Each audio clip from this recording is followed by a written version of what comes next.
All right, here we go, Tony Yayo. Welcome back to VladTV. Back in the building, man. Back in the building. Right, this is actually your 19th appearance on VladTV. Yo, shout out to everybody on VladTV and everybody that support me. It's all love. Love y'all. Very humble. Appreciate it. Well, we got a lot to talk about today, but we first have to talk about this because your man 50 Cent said you're taking too long to respond to Jim Jones. Yeah, nah, I agree. He was right because I could have responded and said, "Yo, drop a pin, link up. We both can die," or I could have said, "Or I got a bigger house than you, or got more money than you." So sometimes, like when I realized the hate is better for me. So I first of all, I want to shout out Jomo for the promo. I want to shout out Memphis Bleek and N.O.R.E because N.O.R.E is pushing Memphis Bleek. I want to shout out Akademiks. Adam 22, VladTV, Hassan Campbell, Harlem Legend TV, China Brim, because it's promo to me. It doesn't matter. It was good promo. Like, I appreciate it. You know, I like when lies turn into likes. It's all good. I'm not going to go back and forth on the internet to leave anybody, the feds, anybody, anything on this shit, you know what I'm saying? That's what I'm not. I don't get on the internet, Vlad. You know I don't do that. So I'm not gonna say anything. I just and yo, look, 3, 4 in the morning, N.O.R.E's texting me, yo, keep the peace. Cause niggas know she could get ugly, but I just be chilling. I don't wanna catch a Taxstone case or nothing like that. But what I'm saying to you is like, when people seeing you level up, they got evil eyes. That's why I pray every night to God. That's just evil eyes. G-Unit always been the bad guys. Now you gotta go to your favorite TV shows, 50 Action TV, whatever it is, and you see G-Unit. You know what I mean? Imagine if 50 and Banks was back cool, and we said, we're gonna do a mixtape tour. We would take over the world. You know what I'm saying? And that's me humbly saying that because, you know, we had Eminem and Dr. Dre, and we went worldwide. There's not a lot of groups in New York City that went worldwide. You know, and there's a lot of people in New York City that did go worldwide. But as for what G-Unit did, we always gonna be the most hated. So as for Jimmy talking to me, I mean, I look at that as crazy because you saying you better than Nas. I don't know who's smoking coke or sniffing coke here, me or you. You know what I'm saying? And like, I just don't like to talk. But the hate, you need the hate because the hate is good motivation. I needed that. You know, my Shannon Sharp interview numbers went up. My numbers keep going up because if you look at the analytics, when people when they talked about me, the numbers went up. You trying to push a podcast. So I understand, you know what I'm saying? 50 a different animal. He just like to, you know. And you know, it might could be with the Cameron and 50 thing with the paid in full. You know what I'm saying? But I'm doing big things. Like 50 got the Gilgo story killer, the Gilgo killer, serial killer. I brought that story to 50 with my lawyer, Bob Macedonia. I'm doing big things behind the scenes, man. I'm opening the dispensary. Shout to Indoor, shout to Strain Gang, shout to Styles P, Strain for Life in Harlem. Me and Murder opened a dispensary in Queens right now. So I ain't really worried about that. I don't worry how they talk. You know, to me that was like it was promo. N.O.R.E know what he was doing. N.O.R.E's cool. That's my guy. But when I did Shannon Sharp, you sent Memphis Bleek to do Shannon Sharp. When I don't talk about these dudes, it's crickets for them. You know what I'm saying? So for me, I wasn't worried about it. That's why N.O.R.E texted me 4 in the morning. I was like, yo, keep everything peace when niggas talk crazy like that. You know, half of the niggas we beef with wasn't even rappers. So why would I worry about a rapper? Half of the niggas had problems with street niggas. Half of the dudes we had beef with or problems with was really street niggas. I don't really worry about rappers. You know what I'm saying? I'm never worried about the rap. I'm worried about the stupid nigga in your entourage that's ready to crash out. You know what I'm saying? But that shit costs lawyer money and bail money and all type of shit. You know what I'm saying? I know it can get real. So for me, I don't worry. I let niggas talk because niggas know they see me on YouTube and I'm doing them numbers. Thanks, Vlad. Appreciate you. I'm opening the dispensary right now. Shout to the Strain Gang. You know what I mean? Shout to Uncle Murder. We doing big things. You know what I'm saying? Might even open something down in Shreveport because 50 taking that over. Might, you know, because it's legal certain parts down there. I forgot. I got to figure the laws out, but we doing big things. I'm bringing movies to 50. I'm not bringing them bullshit bootleg movies. I bring them to Gilgo serial killer. Shout to Bob Macedonia, my lawyer. That's the type of shit I'm bringing to 50. You know what I'm saying? I'm doing big business over here, man. I ain't worried about these niggas. But if they want to do house wars, we could always do that. Like, I got nice property. We was buying houses when we was in our 20s. You know, cars, we could do that too. But I just don't brag and like to show anything because I like to just stay humble. I really don't care about that shit. Well, what exactly was Memphis Bleek responding to? Because it seemed like he was. I think Bleek was more on a promo campaign funded by N.O.R.E. You know what I'm saying? I said the Jay-Z thing, and I understand, but I looked at a standpoint where even Beanie Siegel came over there to our camp. You know what I'm saying? Who didn't want to be signed to G-Unit? Fab wanted to be signed to G-Unit. When I came home, they was talking about K. Michelle and Olivia. Everybody wanted to be assigned to G-Unit. At that time, when I got out of jail, but for me, I just feel like it was a promo campaign because what they doing over there is really not taking off in my eyes. You know what I'm saying? No, and I don't care. You know what I'm saying? But your first guest was Ja Rule. Like, you serious? Well, what was Jimmy upset about? What did you say about Jimmy previously? Listen, I don't get on this internet and talk about nobody in no crazy way, man. I don't even know, and I don't give a fuck. You know why? Because while niggas is chilling in the streets and bodegas in the front of the bodega, I'm in fucking Morocco eating smoked duck, nigga. Know what I'm saying? I'm fucking in Italy with Leonardo. This motherfucker owns so many clubs in Europe. Billionaires. I'm in rooms like that, so all that shit don't really matter to me. You know what I'm saying? You see my response, I ain't say nothing, but I was on that private jet, right? Me, Murder, and 50 was joking around on the private jet. That's what we do. You know what I'm saying? I think it's just jealousy. It's always been everybody hates G-Unit thing. And it's cool. You know what I'm saying? That's life. That's what it is. Nobody ever, I never like wanted to get accepted in the industry world because I know how we came in the game and I know rappers don't like each other anyway. You know what I'm saying? A lot of friends turn enemies, right? Think about it. Biggie and Tupac was cool, right? Yeah, very much so. NBA Youngboy and Durk was cool, right? They had songs together. Yes, you don't know the history. They was cool, right? Okay. The list goes on and on. You know what I'm saying? So it's like, for me, I don't get caught up in the bullshit, man. I just stay humble, keep it moving. You know what I'm saying? You know, and we just get into the money over here, man. My answer is being on a private jet, eating that smoked duck in Morocco. You know what I'm saying? A lot of dudes like a Jim, when have you seen Memphis Bleek or Jim go on their own tour personally? Well, I think Jim Jones has spot dates. Okay, I'm talking about your own. I Listen, think Jim has paid shows. We're not going to say that. Okay, but when have you seen him or Memphis Bleek overseas anywhere? Me, I just did shows in the Swiss Alps. The Swiss fucking Alps. These motherfuckers skiing in Vermont. I'm in the Swiss Alps. Like, it's a whole different level, you know what I'm saying? So I just let motherfuckers hate because they see me on YouTube and they see me and you and Vlad, we doing numbers. Every interview I do numbers. So what do? You gotta attack the nigga that's doing numbers right now.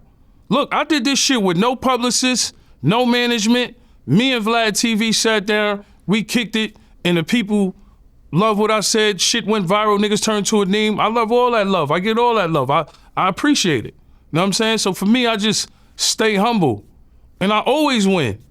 That's the crazy shit. Dispensary opening in Queens, like, I always win. That's the thing for me. I'm always gonna win, because sometimes when you stay humble, I used to be that, yo, drop a pin, we could link, we could both die. Why? We was all young at the time and we doing that shit. You know what I mean? Fifth, he got so much money that he's just having fun. You know what I'm saying? So he could say whatever he wanted. Man, why you ain't say? I don't really be thinking about that. Like, half of the time I'm focused on what I'm doing. And then I need niggas to hate because it motivate me. I think a lot of people love that. The hate just motivates you. Like, I'm back pushing a pen. So we can go song for song too. We can do that too. Like, it don't matter to me. It could go either which way. You know what I'm saying? But I'm not gonna go on here and just spaz out for no reason. But you know what niggas doing. When a nigga say he better than Nas, you know a nigga trolling. Bleek knew what he was doing when he went up there and said some shit to Jim. He knew what he was doing. He gotta promote whatever he's doing. That was it. He was viral for 1 or 2 days. I ain't say nothing, but if I went back and forth then, they would have went back and forth and it would have made them go viral. So I kind of know how to play the game. You know how it is. What did you always tell me, Vlad? You love when people hate more. Embrace the haters. Look, you embrace the hate because the hate spread more. I could have found a cure to cancer. I wouldn't have been on Akademiks. I wouldn't have been on Adam 22. I wouldn't have been on all these websites. But it's cool. It was good promo for me. Shannon Sharp numbers went up. You know, I'm excited. I'm like, I'm still on the jet. I'm still getting money. Like it don't matter to me. You know what I'm saying? Okay, before I get off this topic, serious question. Mm-hmm. And I think this is actually a pretty good question. Yeah. Who do you think would win in a Verzuz? You or Memphis Bleek? Memphis Bleek got some jams. This is a really get the out of here, Vlad. That's a really, I know a lot of niggas look at Yayo as the underdog, but when you hear me like on freestyles and mixtapes, I went to jail for like a year and a half when shit started to pop. So you know the politics of the game, we was the most hated. So it's cool, it's all good, but niggas know I show up and show out on them verses. But come on, bro, you can't be serious. Nah, you know what I'm saying? Nah, no way. So a record, hold on. A record like So Seductive and I Don't Love Hoes are still playing. They're still playing. If your music, look, this is what I'm saying. Everybody, we when you look at hip hop, right? You gotta respect Mobb Deep. They just dropped their album, pretty dope. You gotta respect Nas, Rakim, cause they could still go overseas and make $1 million, $500,000, $250,000. They could go make that. J. Rue the Damager. I done seen J. Rue the Damager overseas. I done seen Boys II Men say, yo, America gave up on us, yo, but we made our money overseas. Like, nah, when you worldwide and could go overseas, it's different. You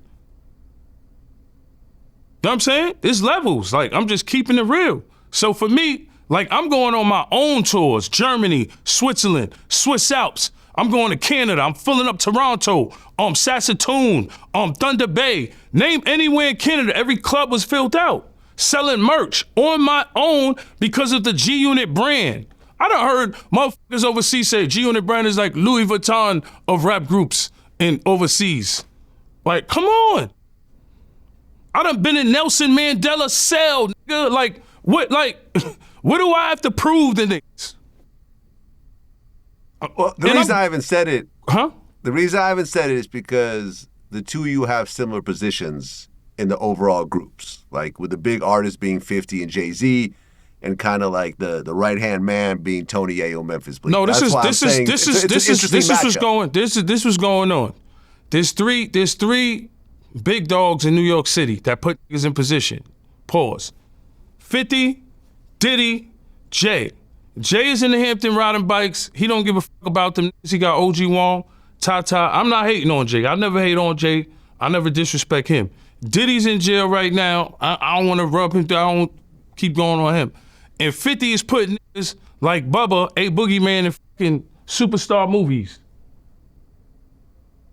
50's the nigga right here that's helping other niggas like get ahead.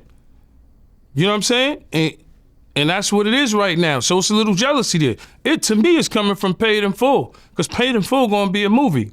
We could say, yo, we having a casting call at the Apollo tomorrow, Cam and 50. What you think is gonna happen?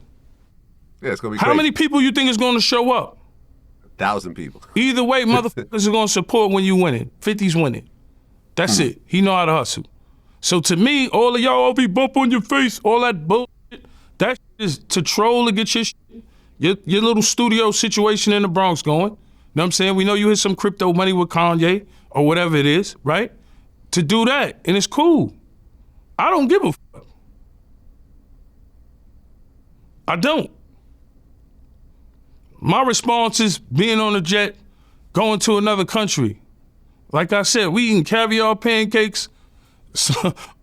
We eating escargot. We live in the hole. We staying in Armani Hotel. We doing stuff that other rappers ain't doing. And I'm doing it on my own. Like I said, you see my numbers on YouTube, niggas need to talk about me. You know why? Because it could be 4, 5, 6, 10 of y'all niggas together. Y'all not going to do the numbers I do. And I be trying to be humble. But you could look and see. I'm for the people. Know what I'm saying? I'm for the people. That's it. I'm for the people, and people know that, and people love me. I'm humble. I never said no to a picture, never told a nigga get the fuck out of here, always stayed out the way. I never wanted to get along with any of these rappers. Matter of fact, Banks was cool with, and you gotta remember, Max B home, shout out to the Wave. Max B home, that's my guy. So it could be from that too. It can go back from that because Banks was cool with Jewels and them. You know, and Slow and all them. Slow was all right, you know what I'm saying? He was cool too. But Banks used to be with Jewels and them. They made dope records, Beamer, Benz, and Bentley. That shit was fire, undeniable. So that shit was dope. And then I was more with Max B and French. And like how your man 6ix9ine say put up the video. Me, French, and Max shooting a video on a tour bus I rented. You know what I'm saying? So it could be from that. It could stem from a lot of shit. But it's cool. I don't care. I know a lot of niggas hate me. That fuels the energy. Because what do you always tell me? Yo, the haters make your shit go more viral. What happened? I made Akademiks. I made Adam 22. I haven't been on Akademiks for God knows how long. So thank you, Jomo. That's the Jomo for the promo. You too, man, Bleek. Cool. I said the Dispensary's coming soon in Queens. You know how we do it, Strain Gang. Shout to Styles P, Strain for Life. Shout to La Flora. Shout to La Flora, Strain for Life, Power Indoor. It's La Flora and Mary Jane. You know what I'm saying? It's so much big things that me and Murder's doing. And shout to Uncle Murder. You know what I'm saying? And then you know how the funny the industry is? Bleek, like, niggas sat there and, niggas, you kind of diss me too, right? And then you call Uncle Murder and was like, yo, I need you on my podcast. Like, what kind of funny fucking industry games y'all niggas playing? I fuck with Really? N.O.R.E, but what kind of games y'all playing? Then N.O.R.E will hit me and be like, yo, I got this. I need you to come do an interview. Mind you, he told me the numbers me and him did. I'm not trying to brag on that show. I did one of his top numbers he ever did, right? Now check it. He offers me a number to come on the show, which he never did before. And the number was stupid low. Like, get the fuck out of here, man. N.O.R.E, I fuck with you, but you, I can't fuck with it. And then people in the podcast world thought there was a rumor that I was like signed to N.O.R.E because I was going with N.O.R.E. I ain't gonna lie to you, but he was trying to give Bleek a visual deal and was trying to give me an audio deal, which was from Charlemagne the God, the Black Effect. Shout out to Charlemagne God. I could have went and got that myself through Charlemagne. So I looked at it like, I don't know the type of games they was playing. Shout out to N.O.R.E, but it seemed like, you know, N.O.R.E, I know you with Jay. That's your man. I thought it was Queens get the money. I guess it's not. You know what I'm saying? But everybody hates the unit. It's just, it's not new, man. I was a nigga banned from red carpet. You know what I'm saying? I was a nigga banned from red carpet. You know what I'm saying? And one thing you can't say about me is I ain't got nothing too bad on my street report card. Nothing bad at all when you think about it. It's just people will make up stories and fabricate shit and try to make shit up about me. And you know, God don't like ugly. Sometimes just be humble. But I know these motherfuckers got evil eyes. That's it. And they know what to say to go viral. To when you type up Tony Yayo, you gonna see that. And it's cool. I care, yo, listen, I really care less because in this business, you gotta have tough skin, right? Mm-hmm. You have to. Motherfuckers gonna talk about you every day. Yo, you ugly, you this, you that. People gonna judge you. And as long as you believe in God, you good.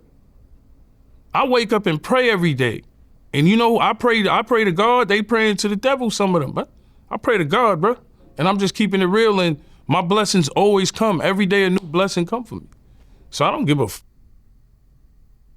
Make my enemies my footstool. You know what I'm saying? And that's real. That's one of the realest quotes you're gonna read in the Bible. Like, I really don't care. And motherfuckers could go ahead, and after this, I ain't gonna talk about never again. You know what I'm saying? I'm not gonna go on ahead and say, yo, I'm gonna kill you, and nah, I'm not gonna do all that. Cause when shit get real, cause I've been through the real predicaments, like when houses get shot up, and cars get shot up, and houses and fucking cars are getting blown up and all kind of shit like that. You already know how it worked. So you just chill and just fall back and play the game. Like I said, that's why N.O.R.E texts me 4 a.m, like, keep the peace. All right, let me ask you a question before we get off the topic. Right, because, for example, I was with Akademiks at the NBA Youngboy show in Jersey. Yeah. Right. And we were off the stage. You know, it was me, you know, Birdman, you know, a bunch of other artists were around and so forth. And Jim Jones was there. And I saw Jim Jones confront Akademiks. He, you know, kind of got in his face a little bit. He was getting a little bit loud and so forth. Now, let's just say the two of you run into each other backstage. Would you go and have a conversation with him and try to have a polite conversation, or would you just keep your distance? Nah, listen. Jim is not gonna. Okay, hold on. I just want to say this. Hold on. Go ahead. Jim. Yeah, I just want to say this. Go ahead. I don't see Jim approaching you in the same way as Akademiks. Clearly, the two of you are very different people, right? So, would you actually have a conversation with him and try to clear things up, or would you just keep your distance? I mean, for me, you know, like for me, I don't even want to be places where niggas at, because I know what happens. I know lawyer money, Scott Lehman, you know, that's going to cost a grip. I know bail money, it's going to cost a grip. With your name affiliated with anything with 50 Cent, you know what I'm saying? And like, I'm the type of nigga, like, you know how niggas wear jewelry? And you know, cause there's two securities. You got your thug, you got your gangster security, right? And you got your licensed security, right? That's why I kind of like the dispensary business, cause it's a licensed security to hold it, right? But when you got like motherfuckers really don't care about their people, you can have your jury or whatever on, a motherfucker taking a risk of going to jail or him getting killed cause you got a chain on. For me, once I'm famous, my face is a jewel.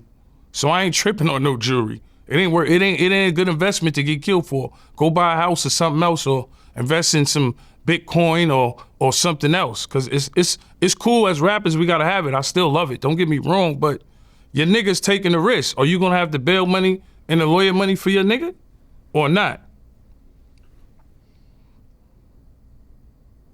Cause a nigga might not be ready to spend 500,000 on 4 niggas, 3 niggas, you know what I'm saying? So for me, I know how this game go. I don't go back and forth. Look at Taxstone's situation. Let me ask you a question. If Taxstone didn't go to jail, right? Hypothetically, do you think he would be in a good podcast space right now? 100%. So he went to a T.I. show and caught 40 years to go to a T.I. show in New York? Nah, I'd rather not be there. That's the thing about me. I don't want to be around niggas. I don't worry about what a nigga gonna do to me. I worry about what niggas or I'm gonna do to you. Because it's an entourage thing. And I know you got niggas on your side that's ready to crash out, and I'll have niggas on my side ready to crash out. And you know how shit is, niggas will start calling your phone like, yo, what's up? And you be like, yo, I ain't worried about that shit. You know what I'm saying? Well, I'll say this before I get off the topic, right? I just interviewed Earthquake, right? Yeah, the comedians. The comedian, right? Yeah, shout to him. And I brought up a situation. I said, well, you know, when Cat Williams was on Shannon Sharp, he claimed that you didn't know how to read.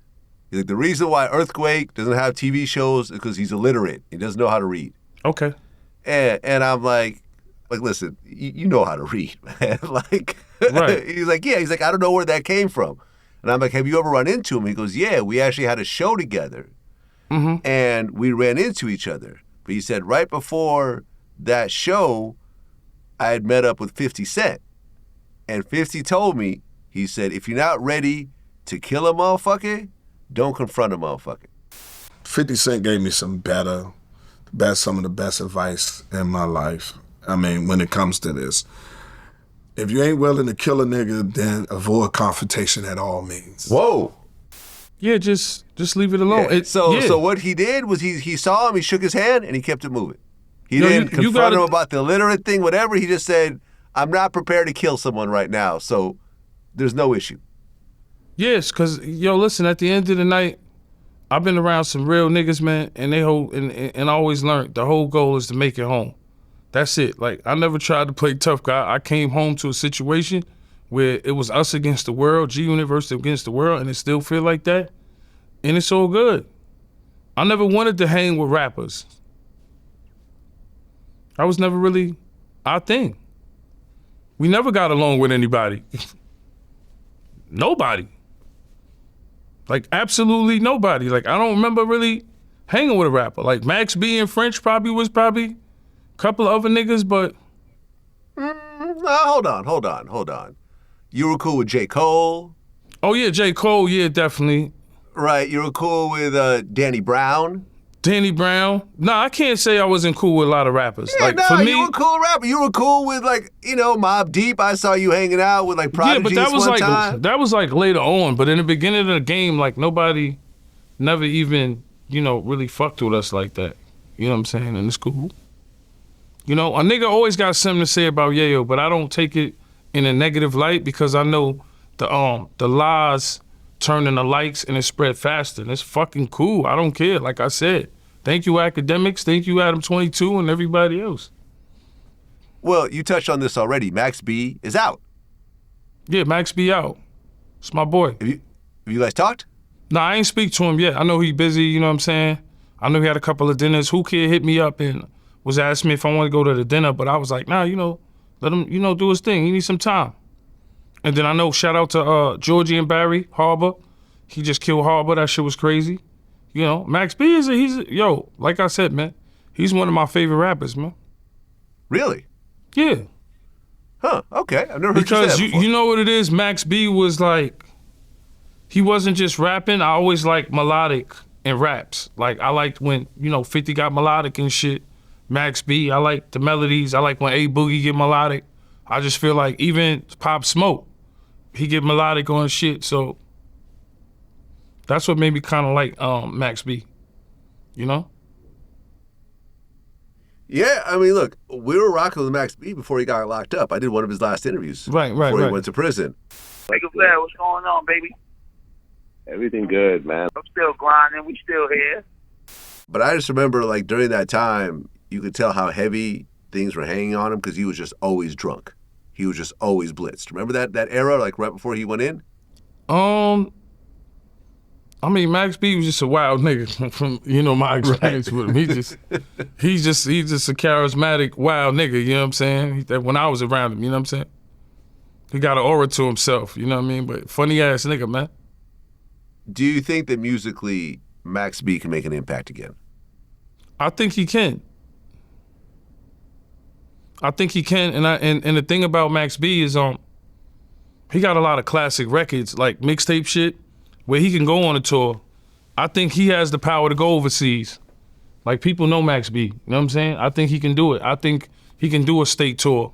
He can do Boston, Buffalo. He can do all them venues, House of Blues venues. I think, yeah, he could do it. And for him, it's just, he's one record away. He just come out with a hit. I think he's supposed to be dropping a record with Jada. So we see how that sound. But Max B, he know how to make records. That's one thing about him. He not just a rapper. He knows how to make records. That's why when you say going back to a Verzuz with anybody, Seductive, and I Know You Don't Love Me, them records are still playing. It's 25 years later. When you go to a strip club, that's in a lot of DJ set. Shout out to my boy Fort Knox. That's in, that's in they set, you know what I'm saying? So when I go overseas, when I do the tours on my own, that's when I realize I could hold my own weight. People will be surprised, oh shit, Yayo on his own tour. Canada was amazing. And merch sold out. I made some good money. Shout out to my man Peter Jackson. You know what I'm saying? I did a whole Canada tour by myself, and it was great. Was it arenas? No. Was it clubs? No, but I was cool with it. There's levels. You know what I'm saying? There's artists that's on way bigger levels than me, and it's cool. I'm cool with it. I had Wack 100 on my show yesterday. Uh-huh. And Wack claims that Max B cooperated. In fact, during the interview, Akademiks called in to ask him about it, so we put him on speakerphone, and they had a whole kind of back and forth over whether he cooperated or not. I guess Max B's brother reached out to him and claimed he did, and saying that Max cooperated on the girl or that was involved in it, the stripper or whatever. Wack, I think you've been countered. I think we're hearing that Max B's as solid as they come. He did not cooperate, brother. Max B, I sent you all the paperwork. I'm watching the 1090 Jake thing. No, I don't care about 1090. 1090 is just a regular dude like everybody else. The documents, this is what you're looking for. Actually, here, let me guide you directly to what you want to read. Okay, give me a paperwork breakdown. I sent you the paperwork. This is gonna guide you right to where you want to read. This is one part where he's admitting that due to his cooperation, he should be given leniency. Here, that's other part you got. That's Max B's paperwork. The other part is. You sent me a document. What page is on it? I don't look at it. It'll tell you that. You have all the documents. You even have the appeal. There's another part where you'll see Max B told the detectives where the girl involved in the murder robbery, where she works, with strip club, and where she lives. Is that snitching though? Hell yeah, that's snitching. What's your take on all this? I mean, I ain't see no paperwork, so I don't know, man. I know that's the new thing to, expose so-called rats, because I'm not gonna say Max be a rat, you know what I'm saying? But I don't know, you know what I'm saying? I ain't see no paperwork. And I didn't see no paperwork, and if somebody do rat, I still wanna mind my business. You know what I'm saying? Like, that's kind of your business. You ain't telling on me. You know what I'm saying? I'm not saying it's justifiable what you're doing because you in the streets, but I just want to stay out the way, man. That's what I suggest to a lot of YNs coming up. Stay out the way. You know what I'm saying? Because it's crazy in prison. It's crazy in jail. And it's crazy in the streets. So I just stay out the way, man.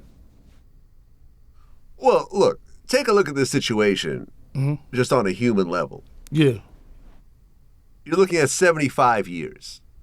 And you may have some involvement in it, but you're not the real perpetrator of the act. From what I understand with this particular situation was they go to, these guys, not Max B, but some dudes that he allegedly knows, went to go rob somebody. Right. The dude only had like $800, and the robbery turned into a homicide, essentially.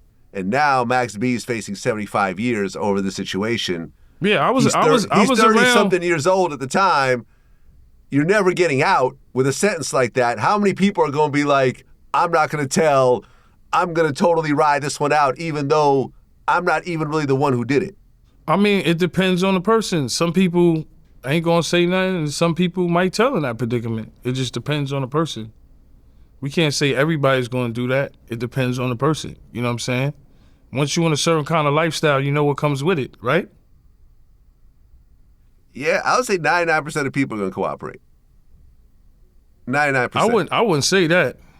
Nah, what would you say? How many people would cooperate on a 75-year sentence? That's hard to say. I mean, 75 years, Tony. I would say it's a 60-40 split. 60-40, you bugging. I would say 40% of people do 75 years and not tell? 40%? K-Flock man just took mad time. You heard what he told? He's like, yo, fuck that. Just give me my time. Well, there you go. White tigers exist. In the words of Ari Spears, there are white tigers out there. Look, let's do 50-50. 50% of people might tell, and it depends if you're a civilian. If you're a civilian, that doesn't count, though. I'm just saying, overall, everyone who gets arrested, what percentage of people tell? In a 75-year situation. Now, listen, 6 months, I'm sure a lot of people, even civilians, would be like, man, I'm going to just do my 6 months. If I tell, my homie might get 20 years. All right, I'll just do this little 6 month. Cool, I could do that. 75 years, you're going to die in prison. 99% of people are telling. 99% across the board. 99%. That's my estimate. But if a nigga telling, why we finding out this late? Because he coming home? Like, that's, I don't know. I'm not with the smear campaign shit. No, I'm not with the smear campaign either. I just want to know what really happened. And to me, I'm a firm believer in if your music's good, the generation we in now, they don't really give a fuck about that shit. I agree. My the biggest generation we in year, now, like, you know what I'm saying? Yeah. I know for a fact they just love good music. They're not looking at before, yes, in our era, yes, street code, everything, right? Know what I'm saying? But now, like, the most street rapper you got is really NBA YoungBoy, don't you think? Like, out of all the new dudes. 100%. So it's like, that's like a breath of fresh air where you hearing street music and you seeing that aggression like Tupac and 50 and, you know what I'm saying? Or, you know what I'm saying? So for me, it's like, I don't know, man. It's like, for me, I just look at it like, I don't think people care no more. If you got good music, they don't care. Real street dudes, yeah, they gonna care. Yeah, there's a code. I agree to that code too. You know what I'm saying? I understand. But for the average listener, like, all right, let's look at all the Gunna hate. Was his music still good? Yep. You getting fucked tonight? Him, Burna Boy, that shit is, you hear that shit everywhere you go in the car, it's rocking. So niggas put a jacket on him, but he still put out good music, right? Okay, but look at, for example, Troy Ave. Troy Ave, I thought, was really buzzing before that situation. The Taxstone situation happened. He took the stand. He told. And now I feel like nobody cares about Troy Ave's music at all. And he had us. And listen, I know me and him don't get along, whatever, but I can honestly say that he had a serious buzz, especially in New York. Troy Ave knew how to make good music. Don't get me wrong. But I just think everything was crazy. That just was a whole sad situation.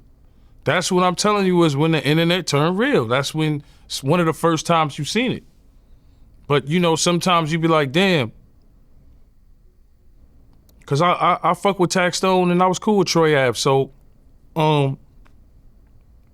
I know Taxstone be like, damn, I wish I ain't even go to that shit. Like, that's what I be trying to tell you.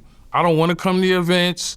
I don't want to hang with you. I don't want to collab with you. I don't want to come to any of your businesses. I don't want to hang with niggas that hang with you. I don't need nothing from you. You know what I'm saying? I'm not even going to talk about y'all niggas. Y'all can talk about me as much as you fucking want. I always been like that. I'm happy like that.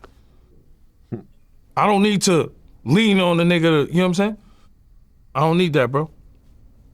I'm just gonna be honest. I've been like that for so long of not hanging with rappers and nobody in the industry that it doesn't bother me. There was a time where Yayo was banned from the red carpet, you know what I'm saying? Don't get it fucked up. A nigga could say what he wanna say, you know what I'm saying? Nigga, I don't try to glorify shit, but nigga, I was a rapper, I was on an island in population. Some of these niggas ain't even never been on Rikers. Not to glorify it. See, I'm too grown. I don't want to glorify that because I definitely don't want to be there. And anybody who's in there, if you innocent or whatever, I hope you free or whatever it is, free you. You know what I'm saying? Because that's the worst place you want to be. I tell all my young boys that, yo, you don't want to be on the island right now. It's either it's going to be cold in the winter, and in the summer it's going to be hot. A lot of razor tag, a lot of motherfuckers getting stabbed, a lot of motherfuckers not coming home. But a lot of rappers glorify shit where they ain't even been to the Rock. I was on an island in population. But do I want to glorify this shit and talk like this? You know, sometimes you gotta explain to niggas what's real and what's not. You know what I'm saying? Like, come on, bro. Like I said, I don't want to hang with rappers. I don't want to hang with nobody in the industry. I want to do what I do. I'm opening this dispensary. Me and Merc. Shout to Murder. Shout to the whole New York City. Me and Vlad, we gonna run up these numbers. Y'all come watch this. This. How many months? It's been a while since we've been on, bro. We you know what I'm saying? It's been a minute, man. But shout to Vlad. And I always shout you out, Vlad. You know what I'm saying? Because, like, for me, Vlad is one of the biggest machines in hip-hop. I know a lot of people dislike you, but you a cool dude. To me, you don't bother nobody. You always had a love for hip hop. You've been in the game since World Star Hip Hop, right? VladTV, This Is 50, and Forbes DVD. Those are my 4 fucking go-tos at a point. Before Instagram. So you put some work in the game, bro. Well, Blueface is out too. Yeah. And the circus is back. Let me tell you, the moment he stepped off that cell and back onto solid ground, it's been crazy. His baby mothers are tripping. You love every part of it. You watched it, right? You watched it, right? Yeah. I watched it, right? Mm-hmm. We love it. Yeah. Yeah. I know I watched it. Blueface came home. I know I watched it. He's entertaining. Him and his girl is entertaining. The moms is entertainment. I love it. You can't say you don't love it, right? When Cardi dropped the album and it was mad beef with women, with female hip hop, right? You loved it. You don't love it? We love it. It's when shit get carried away, when somebody gets shot, stabbed, cut. That's when the hip hop community don't love it. Oh, y'all bugging, y'all too old for that, or yo, y'all tripping. You know what I'm saying? But we love it. Cardi dropped the album, it was mad beef. Bia, Nicki, all that shit, loved it. We love it. Let's just keep it real. So when a nigga diss me, like Jomo for the promo, thank you for the promo, I was happy. Yo, I'm on Akademiks. Yes, let's go. I love it. Yeah, but for example, right, me and you are dads. Mm-hmm. What do you think when Cardi and Nicki start talking about each other's kids? I mean, that's when I say that for me, I wouldn't do that. Like, across the line. But you know how it gets in hip hop. It's relentless. It gets crazy. You know what I'm saying? G-Unit, we disrespected a lot of people, so I can't really say. You know what I'm saying? We was the kings of disrespect. Motherfuckers still hate us. You know what I mean? But I just feel like hip hop is, competition. And sometimes it can get crazy, man. Yes, it can get crazy. Somebody can get shot. Yes, somebody can get stabbed. Somebody can get cut. Somebody can beat the fuck up. Yes. Huh? Hopefully not. Because I don't want to condone violence, but hopefully not. Just keep it on music, I guess. You know? Well, Blueface is supposed to box Nick Young, Swaggy P. Like, this is supposed to be a real thing. Yeah. Who do you got your money on? I think I'm gonna go with Blueface on that one. Really? I actually went with Swaggy P. Nah, I'm gonna go with Blueface. Okay. The reason I went with Nick, who's been on my show a bunch of times, I've known him forever, is that Nick is an actual professional athlete. He played for the Lakers. Basketball player. Yeah. I know who you're talking about. Yeah. So I'm saying you're looking at a professional athlete versus, someone who probably played in high school. Yeah, right? Now I know boxing is boxing, but I'm saying just the overall physical aspect of it. Blueface had the heart to spar a little bit with Mayweather. He kind of got my respect from that. You know what I'm saying? A lot of the motherfuckers not going to do that, even though it's a different weight class. But the way he put on now, coming out of jail, coming out the pins, Swaggy P, ain't it a different weight class? I think he got heavy. He gained like 50 pounds. That's what I'm trying to say. Swaggy P is tall, man. He's like 6'5", so, it's probably a similar weight. I fuck with Swaggy P, but I'm going with Blueface on that one. Yeah? Yeah. You want to make a bet? Yeah, we can make a bet. Whatever you want to bet. Let's go 500. For that, all the money you getting, and you want to bet 500? 500. You want to do a rack? You want to do 1,000? Let's do 2,000. Make it interesting. 3,000 or something. 3,000. 3,000. You buying Louis Vuitton coats and you scared to make a bet. Go ahead. All right, 3,000. I got you. Yeah, I got my money on Blueface on that one. So you got 3,000 on Blueface. What about Mayweather and Tyson? I don't know if that's going to happen. Oh. I thought it was being promoted, though. Nah, I'm not sure that's going to happen. There were odds on that at one point, but it's like, I don't know if that's going to happen. Oh. Because, for example, the Jake Paul, Gervonta Davis fight got canceled. Yeah, I've seen that. It's terrible. We was excited about it, but things happen. Who Jake Paul gonna fight next, though? Wasn't he calling out Ryan? I think he was calling out Ryan Garcia or somebody. Ryan Garcia. Were you really excited about that fight? Be honest. Were you really excited about Jake Paul and Gervonta Davis? I'm gonna keep it real. I wasn't. I'm gonna be honest with you. I'm gonna always watch any Gervonta fight because I'm a fan, and then Jake Paul, I look at them as marketing geniuses. Like, there's no way you can't watch their fights because it's gonna be marketed so good. You're gonna see it everywhere because it's all about what you see. So I could see it on Instagram and they going back and forth, and it's just good entertainment. And then what's my man, the Sheik, the dude that's buying everything? I think he bought F1. Yeah. He bought some boxing. He's buying everything. Everything he's doing is being marketed so good because he has fucking super fucking money. Motherfuckers buying F1, somebody told me. Like, buying. So, of course, the marketing is what's gonna, make me watch the fight to make me press the button. Because if there's nothing on TV, hell yeah, I'm gonna watch Jake Paul. Hell yeah, I'm gonna watch Gervonta. Did I watch the Tyson? Him and Tyson? I get it. Yes. Huh? Listen, we're all gonna watch it for the circus aspect of it, but like as boxing fans, remember how excited you and I were for Canelo and Crawford? Like we're actually excited because you're not quite sure how that's gonna go, and that's a serious fight. It's the same weight class. I mean, Jake Paul weighs like 50 pounds more than Gervonta. Yeah, you gotta understand. It's not a real fight. You gotta understand this, Vlad. Right?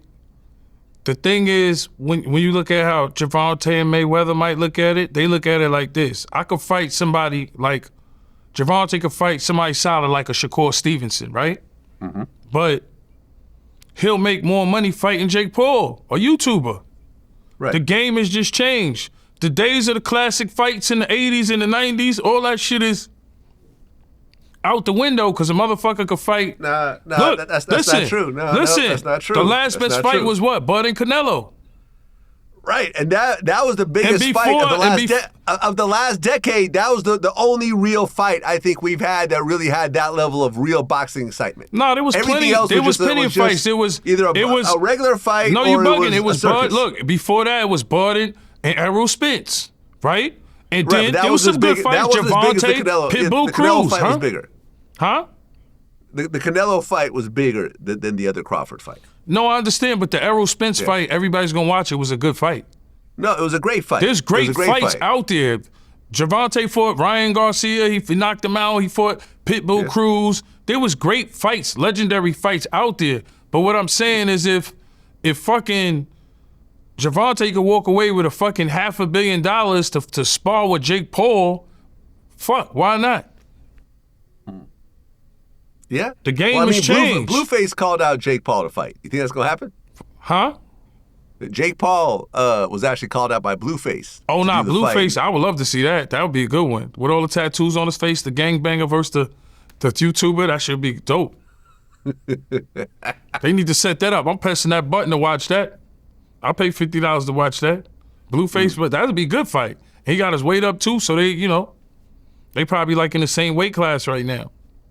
Yeah. Yeah, no, they actually are about in the same weight class now. Yeah, they probably in the same weight class. But the thing is, though, is that Jake Paul is actually in great shape, whereas Blueface just got heavy. But he's in jail shape. He cool. Great shape is jail shape is great shape too. So jail shape is, motherfuckers be right. But Blueface and Jake Paul, yes. That if Gervonta, that's not happening. Yes, Blueface that's a good replacement. I would love to see him fresh out of jail. Yeah. Tell your boy Wack 100 set that up. That'll be great. Well, since our last interview, Diddy got sentenced. Yeah. And he's now been transferred to an actual federal penitentiary. Do you know where he's actually staying? I think they said Fort Dix or something. Fort Dix. But that's like that's not a max, so he good. Some of them federal joints don't even got a gate around the facility. Like, it's not even like what you think. Like, it's like damn near a vacation spot. There's no gate or nothing around. There's no barbed wire. It's like all the people he with is basically going home. You got 2 years. The thing about the feds is you could have 15 and you can't complain because the motherfucker next to you got natural life. So they not trying to hear it. You know what I'm saying? So he's basically good, bro. He be home. He gonna got his money. He good. And then that's just how life go. Well, the problem is though, is they're saying that he got caught with prison alcohol, and this could potentially get him kicked out of the drug program and get him put into a regular federal facility. I mean, yeah. If you get tickets, everybody know about tickets in jail. You get tickets, it could make your bid longer. Like, for instance, Maserati Fox, rest in peace to Fox. Fox had like a 1-year bid. He turned that shit into like 7-8 years because he was wilding. Wait. Yeah. Maserati Fox. Rest in peace to Dumbhouse. Shout out to the Dumbhouse. Merrick Boulevard. Joffrey Towers and all of them, huh? No. Dumbouts, Mozzie was a wild nigga. Maserati Fox was, if he was around, I ain't gonna lie, he would be getting money in the rap game because he just had the gift for gab and was just a wild nigga. So I'm giving you an example. He's a nigga that turned a 1-year bid into like a 7-8 year bid.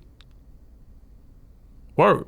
Just dumbing out, going to jails, cuttings, stabbings, all kind of crazy shit happening. So you could extend your bid. Like in court with the Hooch, hypothetically, because I don't even want to talk about Diddy no more. He got a little bid. He saved his money. He good, right? That could be a ticket. Getting caught with a phone, yeah, that could be a ticket. You know what I'm saying? And I don't know how this box shit is working because I know they didn't want the box no more. So I don't know. It's a whole different world, bro. Just to all the kids out there, stay out of prison, stay out of jail. It's a whole different world. You know what I'm saying? So, like you said, and you could lose your program easy, like you said. You gotta walk the straight path, whatever you do. You know what I'm saying? Well, speaking of Maserati Fox, I've met Maserati Fox before. I remember this one time, I think like early in my VladTV days, I reached out to you and I was like, hey man, can you give me a hold of Maserati Fox? Man, why you call Maserati Fox and not me? Like, what the hell? Like, I remember we like laughed about it. I don't even remember saying that. Because Maserati Fox was like buzzing at that time. I never would say that. That's my guy. I never would say that. I never would hate on Fox. That's my dude. Like, nah, you weren't hating. You was just like surprised that he was buzzing. I was joking. All right, cool. Yeah, because Fox was my dude. No, it was a joke. Like we were joking around about it. You weren't hating on it. Yeah, I don't want to say that. Shout to the dumbouts, but man. I remember like, yeah, he was a character, man, out here. Yeah, no, Maserati Fox was like I said, he turned a year in jail to like 7-8 years. You know, just being on the island and going to whatever he jail go to and just feel comfortable. He was one of them. You know what I'm saying? Now, I remember me and K Slay used to always talk, right? And he told me this one time. Rest in peace, K Slay. Yeah, rest in peace, K Slay. Now, I can say this story because all the people I'm talking about, I'm not snitching on anyone. Everyone I'm talking about is gone now, right? Yeah. But what he said was this one time, he brought Maserati Fox up to like Sirius XM to do like a freestyle or interview or something. And he said they were all in the elevator, him and his little guys, and they started pulling out guns in the elevator. And he was like, what are y'all doing right now? Like, there's cameras here. And like motherfuckers had each of them had multiple guns on. They were pulling out in the elevator. Yo, I could say it now. I seen Maserati. He pulled out the Bleek in Apollo. Word. I was like, yo. Wow. Like, he could talk about it now. You know what I'm saying? Rest in peace to Fox. But he stayed with it. He was one of them. He was a wild dude. Like, he was just one of them. Rest in peace to the Fox. And the thing about Fox was, Fox will take a nigga that probably wasn't even like that and like say like you bullying somebody and like you bullying them, you think the person ain't like that, and Fox will get in their ear. Next thing you know, they outside with the AK. Like, so he's just like he was like a master manipulator, bro. Like, for real. Like, that's why you gotta be careful what you say and be mindful of what you do out here on the internet and in the streets. You know what I'm saying? Well, you know, as you were talking, I looked it up. Maserati got killed January 3rd, 2014. Yeah, it was a snowstorm. Yeah, he was sitting in an SUV in Springfield Gardens when a masked man opened fire. Yeah. He stumbled out of his car and he was found unresponsive and later died. Yeah. Now, what police are saying is that the killing seems to be retaliatory, tied to an old 1998 murder that they thought involved Maserati Fox. Now, a suspect, Jamal Scott, was arrested a few months later, but the prosecutors dropped the murder charges in 2016 after a key witness recanted an alleged coercion. So that's the story about Maserati Fox. Do you know about all this stuff I'm telling you about right now? Yeah, you know, I know everything about Queens. Like, rest in peace, my nigga Curdy B. You could talk about it. It was something to do with Curdy B. Like, I know both parties. I knew Mozzie, and I knew my son Curdy B. Curdy B was well known nigga in Queen and Baisley. You know what I'm saying? So, long story short, some shit happened. You know what I'm saying? You know, it's like when you look at beef, you could just say, beef never dies, it just get old. You know what I'm saying? So you just gotta, no matter how old you get or what you do, you just gotta always be on time, especially in New York City or wherever you at, you know what I'm saying? You just gotta be aware of your surroundings, you know what I'm saying? Like, I'm the type, like, for me, when I'm in Chicago, you know, I wanna just stay in the Waldorf Astoria. I'm like, no disrespect to going to Old Block or nothing like that. It'll be cool, but I'm just like, yo, I grew from that. You know what I'm saying? I want to be in the Waldorf, get room service, you know, maybe roll up a little bit and relax. So it's like two different worlds. You see, I realize all this shit is a game. You know what I'm saying? So one mistake and it's over for you. You either dead or in jail. So you got to be smart. You know what I mean? So for me, I remove shit like that because when you're around, like my lawyer, like for instance, I told you he brought me the Gilgo serial killer story, 50. 50, throw that check, Peacock, Bob. We're still waiting on that check. But it did some good numbers too. Shout out to Peacock. I'm doing stuff like that. So, you know, while people think, oh shit, Yayo's a yes man or Yayo need 50, I'm proving you I'm doing it myself. Deals like that. I got a dispensary on the way. Me and Murder, we doing our own deals. You know what I'm saying? I'm going on tours. I'm going on my own tours. You know what I'm saying? The hate just makes me get right back to the music. You know what I'm saying? I talk to Banks every other day. I say, yo, the biggest tour would be the mixtape tour, Lloyd Banks, Tony Yayo, 50 Cent, and of course Uncle Murder be on there. That shit would be big, bro. Because what we did was historical. Nobody did it the way we did. We kept feeding the streets, nothing but music. The bootleggers was our friends when people was knocking them out back in the days. Know what I'm saying? Back in the days when our friends would knock out bootleggers, Fifth be like, what are you doing? That's the promo team. That's the marketing. There are situations when you have relationships with certain people, right? And you know that these people are at certain levels and so forth. You have to be careful about who you associate with and who you work with based on this other relationship. You and I have had conversations about certain things based on relationships that I've chosen to navigate certain types of ways based on my relationship with you and 50 Cent and so forth. And you have to just navigate very, very carefully because once people think that you're doing things that are counterproductive to the relationship, that relationship will be over by that person. And then it's hard to rebuild that. Sometimes it's impossible to rebuild that, right? Especially with certain people who, like 50, I feel, holds grudges. And that's okay. Everyone's different, right? When you're dealing with someone that you know is going to hold grudges, you have to navigate with that person a certain type of way. So you have to make decisions that are long-term instead of short-term. So I feel that in these situations, people don't look at long-term ramifications of relationships, and that's why relationships end up falling apart in the long term. With you, I feel like when you've dealt with 50, you've always looked long-term. You've never made short-term decisions. Right. You're like, this is my man, and I am here, and yeah, right now things are a little rocky, but who cares?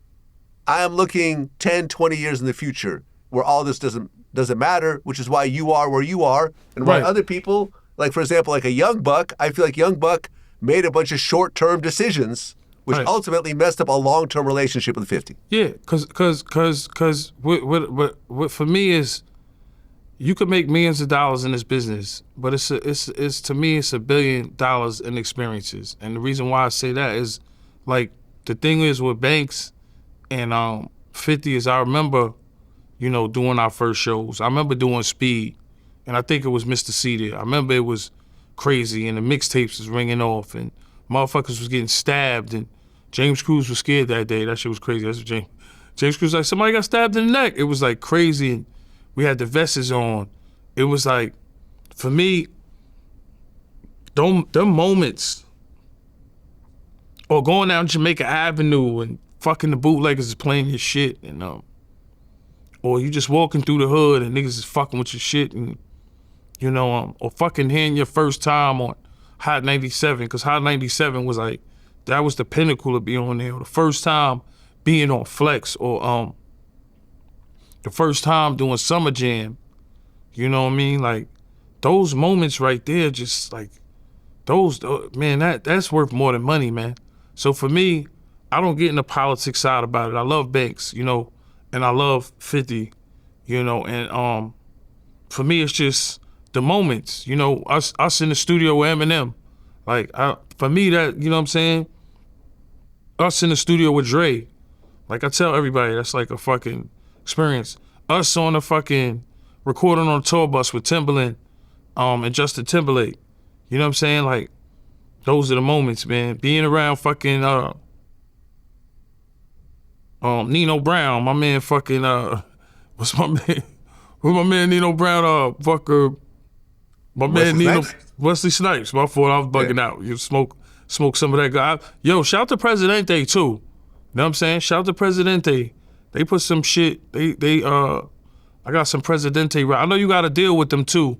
We need to sit down and talk. Shout out to the high brand. Presidential pre-rolls. Yeah, Presidential. Yeah. Yo, them pre-rolls is fire. Shout out to High. Shout out to Strain Gang. The High brand is fire. You know. Shout out to Cure Relief too. You know what I mean? Like, I'm really in the cannabis business now. So it's like, for me, I'm just happy. You know what I'm saying? And that's a lucrative business. You know, I'm learning a lot. I learned a lot from, you know, Steve LaBelle and my man Mexican Sean and Green Label and Doja and Wizardry and my man Matt in Detroit. Shout out to Lou out there. You know, like, it's worldwide. It's like gas everywhere. So for me, it's like, we used to go to jail over cannabis. So now I'm actually doing stuff I like. Like they always say in business, do what you like. You know, and for me, it's like cannabis, we used to go to jail and go to the bookings for it. And now, you know, I'm on a cannabis tour now, which is way better than doing clubs. You know, a club might say, oh, we got $7-8 grand or $6 grand, $7 grand to do a walkthrough, whatever it may be, whatever the number, it could be 10 grand, whatever. I'd rather take half of that, give $5 grand and go to the dispensary where, you know, there's legal dudes that carry there. So you ain't really got to worry anything about. There's people there that show you love, genuine fans. I had one dude come from like Boston or something. He had a Mobb Deep shirt on. Shout out to Mobb, get that album if you ain't get it, man. Rest in peace, Prodigy. And I just love it, man. Like this cannabis tour, I've been making great money. And look, think about it, right? Now the government shut down, who the fucking tour? YouTube ain't shut down, Twitch ain't shut down, Instagram ain't shut down, but the government is shut down.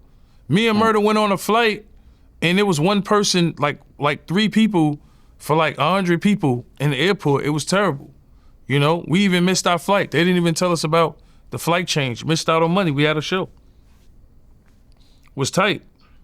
You know? So for me, it's like, yo, bro, you always gotta have more than one hustle.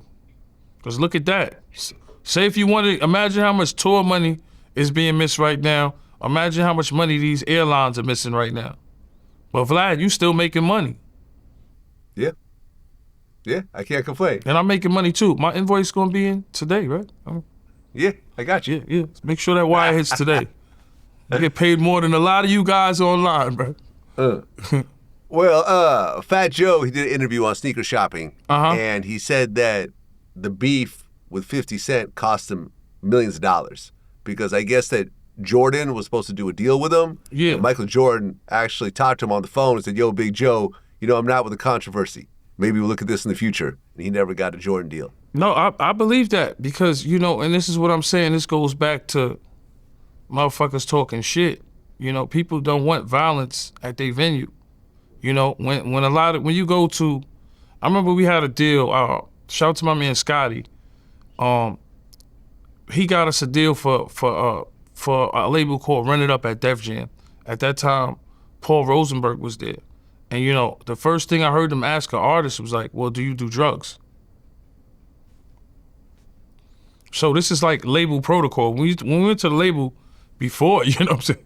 Nobody asked you if you do drugs, but that was like a question, like, do you do drugs? You know what I'm saying? And you know, they want you to be able to do the business part of it. And there's a business part of it. You know, like right now, you see me making money outside of music. I haven't dropped any music. I made a lot of money doing interviews and now this dispensary thing, you know, and being in the cannabis business, you know, so, and, you know, a lot of endorsements. So for me, the outside business, yes, when things get violent or get crazy or people think things can get violent, yes, you can use, it's big corporations. They don't want to be involved in that shit. Even the labels, they don't want a liability. They want to make sure this rapper is going to stay alive for a while or stay out of jail for a while, you know, and not catch a Fed case for a while. Because, you know, that's what you're seeing happen with a lot of artists. You know what I'm saying? That's the one thing I say about Chris Lighty and Mike Lighty. Rest in peace, Chris Lighty. It was like, even with the BPs back in the days, yo, make sure 50 get a bulletproof truck. Get them bulletproof trucks. Nobody was thinking like that with artists. You know how bad we wish Biggie had a bulletproof truck? That shit's a couple of dollars to rent or get down there or have one. The game would probably be totally different because, you know, that's one of my #1 rappers. You know, I always told, when I met his son in Little C's, you know, you gotta get Little C's back on here because I love hearing them historic Biggie stories. You know what I'm saying? Yeah. You know what I mean? But yeah. Well, Juvenile did an interview recently where he said that he got 50 Cent his deal with Eminem. You ever heard this? I don't recall that. I would just recall that I know we did good songs with Juvenile. I don't know if I like that Eminem. I'm not saying it's not true. I just don't know. I just know the Eminem call came like maybe later on or something. I'm not even sure. I know we was hot on the streets. We had the mixtapes and like Universal and a whole bunch of labels wanted to sign Fifth, and he was saying no when I was going to the meetings.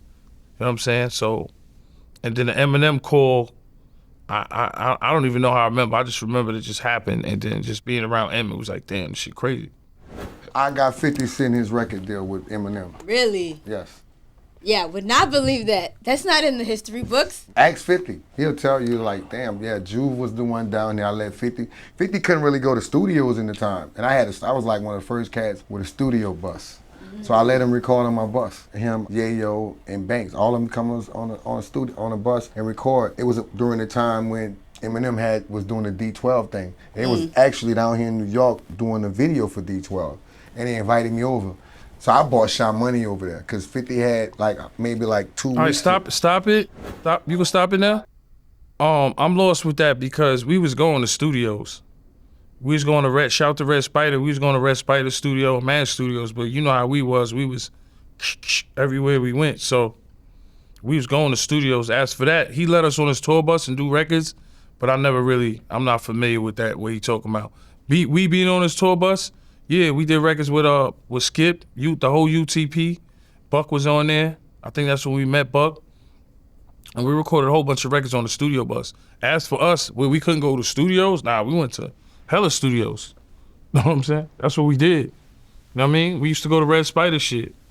I remember one time we was in there and Chris Lighty had a problem, rest in peace, with Mike's On people and shit. And you would bump into niggas and shit could go down. Like, that's how it was in the studio. Sony, all that shit back then, you could run into anybody. So, but you know, at that point, after 50 got shot, you know, we was that's all you used to hear. But now we corporate, man. We made it. We beat the odds. We older now. You know what I'm saying? Like, you damned if you do, you damned if you don't.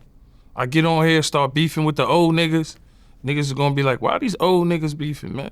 You know, but when you got a certain amount of money, you can do whatever the fuck you wanna do. So Mayweather could do what he wanna do. Jay could do what he wanna do. 50 could do what he wanna do. They could, you know, they feel like they could say whatever they wanna say, no matter fucking what. It's all about the money with these people. For me, I don't give a fuck. It's not about just money for me. You know what I'm saying? It's not just. Now, is money a necessity? Yes. Do we love it? Yes. Do we need it? Yes. But the experience is, like I said, is the fucking best thing about this shit. All right, so let me just play the rest of it because it's almost done. Yeah.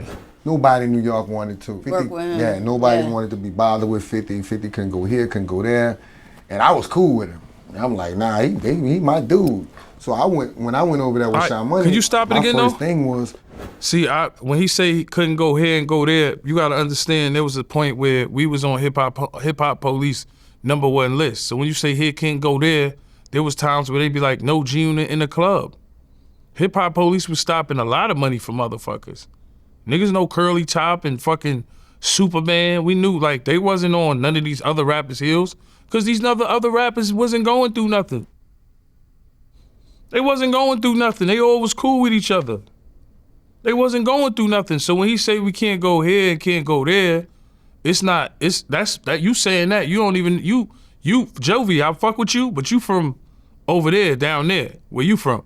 New York politics is totally different. Hip hop police wasn't. They used to run down on promoters when they see flyers with anything G-Unit on it. They used to try to press promoters. You know how many parties got shut down? You know how many parties I went in that city? And they'd be like, G-Unit, Tony Yayo? Hell no, he can't come up in here. Is you crazy? They used to say I was number 1 on their list. Before Lil Wayne caught his gun case in the city. You know what I'm saying? They said I was number 1 on the list, man. Number 1. There was a point where we couldn't go nowhere. There's a point where we leave a party and hip hop police is got all 4 cars tagged. They got all 4 cars. They fucking running down on us all on 4 separate times. We at the car wash on West Side Highway leaving the party. Some fan like, yo, police watching y'all with binoculars. They used to be on us. Now look, there's new hip hop police now. They just younger. They out there. So if artists make a bad move or say something or do something, yeah, police might be on the radar. You think they not watching all the drill shit? They got internet now. All right, so let me just play the rest of it. We're almost done. I'm telling Sean Money, I think, bro, the type of music that M doing and the type of music that 50 doing with the diss thing, it's gonna work if he go with him. And it worked. Boy did it. Boy did it. So in his book, he give me my credit. I always tell people, ask 50. That's fire. Yeah. Oh shit, I don't like I said, I didn't say he didn't say it. I'm just saying when you say we couldn't go places, we was going places and shit was happening. You know what I'm saying? So it's like it came to a point where police red flagged us in a lot of the clubs, a lot of the strip clubs. They'd be like, nah, you can't go. Or yo, tell a promoter, nah, it's a dub. So, you know, that's all I'm saying. But if he said it in a book, then I never knew about that conversation. I just remember being on a bus with UTP. We made some dope records. Shout out to Juvie.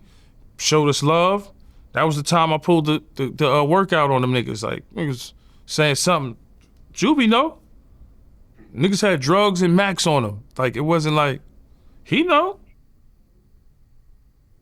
Well, you know, since our last interview, there was a No Limit Cash Money Verzuz. Oh, definitely. That was dope, man. Definitely love it. That was dope. Who do you think won that? Be honest. It's debatable. They both got so many classics. It's like, it was debatable for me. And that's not me being biased. Like, I don't want to pick a side because, you know, I don't give a fuck. Nobody like me in the industry anyway. If I ever get a podcast, I'm going to get on it and talk mad shit anyway. But I'm definitely not going to catch a case. We going to be moving sturdy. But for me, I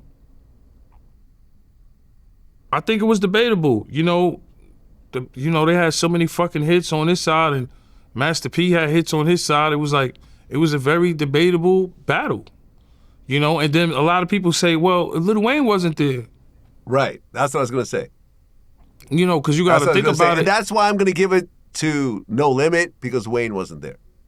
I mean, that's why I said it was debatable because, all right, now say schedule-wise, say Birdman said, I'm going to bring out, he brung out Wayne, Nicki, and Drake. Then what happens? Right. That's more of a schedule thing. You know what I'm saying? If he could have got them out and bring them out separately, come on. Yeah, but I mean, you have a Verzuz when the biggest artist in the Verzuz isn't there, Lil Wayne. Lil Wayne is the biggest artist in the entire Verzuz, and he doesn't show up. And Lil Wayne, Lil Wayne is like... I mean, am I right? Name a bigger artist out of both camps bigger than Lil Wayne. Nah, Lil Wayne is a fucking legend, bro. When you think about Lil Wayne, man, Lil Wayne was the flagship for Cash Money. So I know what you mean. Him not being there, he was the biggest star over there. You know, you love BG, you love Turk, but Wayne, come on, bro. Yeah. That shit is crazy. I remember me and 50 opening up for them, like Cash Money, Rough Riders. They don't remember me because I was just with 5 at that point. But that's when 50 had How to Rob, and I'm like, damn, Lil Wayne been famous for so fucking long, bro, and had got so many hits, bro. Come on. Yeah. That man been famous, been on tours when tours was wild out back in the 90s and early 2000s. Come on, bro. So without Wayne there, and it was still good. I'm not saying it was trash, but it's debatable because you always say, damn, well, if Wayne was there and say Birdman would have got Nicki to come and Drake, oh shit, then he would've got NBA Youngboy. Like, say he would've just did some extra shit, because he got a record with NBA Youngboy. So you think about it, he could've did all kind of theatrics, but it's all about, who's available. But Wayne alone, would've did it. Yeah. Well, like after that battle happened, I don't know if Jay said it or people were inferring it, but the rumor was that Jay said there's no one that could really stand on stage with him in a Verzuz right now. Who do you think could beat Jay-Z in a Verzuz right now? I mean, it's any artist we name is going to be debatable. You could say Nas, you could say fucking. I don't think Nas could beat Jay-Z in a Verzuz. I mean, Jay-Z got it's debatable. Jay do got a lot of hits, bro. So I can't I'm not gonna hate. Jay got a lot of hits, bro. It's debatable. You got to find the right artist to go against him. You just got to have numerous hits to go against him. But Jay do got a lot of hits, bro. Okay, so what do you be got? honest. How many albums you got? 10 albums? Jay? 12? Jay got a lot of material, man. Albums does Jay-Z have? Jay-Z has 13 albums. There you go. He got a big catalog. No, there are 13 solo albums and 13 collab albums and a live album. You said 13 collab albums? And a soundtrack also. So it's really actually a lot of albums. He got a catalog. I can't hate on Jay. I don't think because of the Memphis Bleek shit. And with Bleek, I wasn't hating on him. I just, when you seen Beanie Siegel and everybody come over there and, you see 50 do extra shit for niggas, come out of jail, niggas getting cars. Got a Bentley when I got out of jail. Niggas gave me a Jacob. So for me, yeah, it's always going to look like that. I ain't going to keep going back and forth with these niggas. You know what I'm saying? I know I'm doing them numbers, so I'm just going to stay humble and keep doing what I do. But, he got a catalog. I can't hate on that man. Well, the person's name who comes up, like for example, Akademiks feels that Drake could beat Jay-Z in a Verzuz. I mean, Drake got a mean catalog too. Yeah. Drake got a hell of a catalog, because how many albums Drake got? 13, 12, 7, 8? Let me see. How many albums does Drake have? 8 studio albums, 2 collab albums, and a few other mixtapes. You said 8? You said 8? I mean, similar. Oh, okay. Similar number of albums. I mean, I don't know. What about Jay-Z versus 50 Cent? I mean, that'd be interesting. I mean, that would be interesting. Yeah, 50 got a lot of hits. I mean, you see, people are gonna be opinionated no matter what. Jay-Z 50, Jay-Z versus M. Jay-Z versus Nas, it's going to always be opinionated. You wouldn't know till you see the verses. You know what I'm saying? But everybody's going to have their opinions and got their favorite. So it's debatable. Well, is BMF over now, the series? From what I see, yeah, I'm not sure. Okay. Is there going to be a spinoff? I from what 50 puts up, from what I seen him put up on Instagram, I don't think anything. I really don't know. I don't think so. Right. Yeah. Right. Because, 50 Cent was talking about Lil Meech being out of a job. And then, Selena Powell was taking shots at Lil Meech saying that his life is terrible and, all that type of thing. Do you think Lil Meech going to be all right? I mean, just stay humble and pray to God, man. Just stay humble. That's what I'm learning, man. Just stay humble. You know what I'm saying? Sometimes you got to just stay humble, because you never know how things could flip on you. So just stay humble, man. Save your money, stay humble, stay out the way. We in a business now where nobody cares a fuck about you. There's no compassion, there's no empathy, nothing for you. If they see you make a mistake, if they see you fuck up $1 million, because there's people in the world that wish they had $1 million and think about all the good investments that they would initially do with some of your friends, you know what I'm saying? Like, if I had $1 million, and some niggas are thinking, let me get 2 Richies and let me do that. And I don't like to talk about them, but I think it's over. Like, you gotta understand, the acting business, from what I've seen of it, it's like being a rapper. You're only as good as your last show. If the show is not there no more, you fell off. And then a lot of these shows take so fucking long to come back, they take the luster of the show away. That's just my opinion. I'm not fucking Einstein over here, nothing, but that's just my opinion. So, but for actors, it to me, it looks like it's all about management. Like, what's my man that played in F1? What's my man? Damson. Is it Idris Damson? I'm saying it right? Damson, F1. Damson Idris. Yeah, he messed with Lori Harvey, right? Correct, right? Right. He just was in F1. There's rumors he might be in Black Panther. Who the fuck is his agent? You know what I'm saying? So for me, you as good as your last show. That's what it's like the rap business with the actors. You know what I'm saying? Like, he just was in F1. If he's in Black Panther, he's out of here. You know what I'm saying?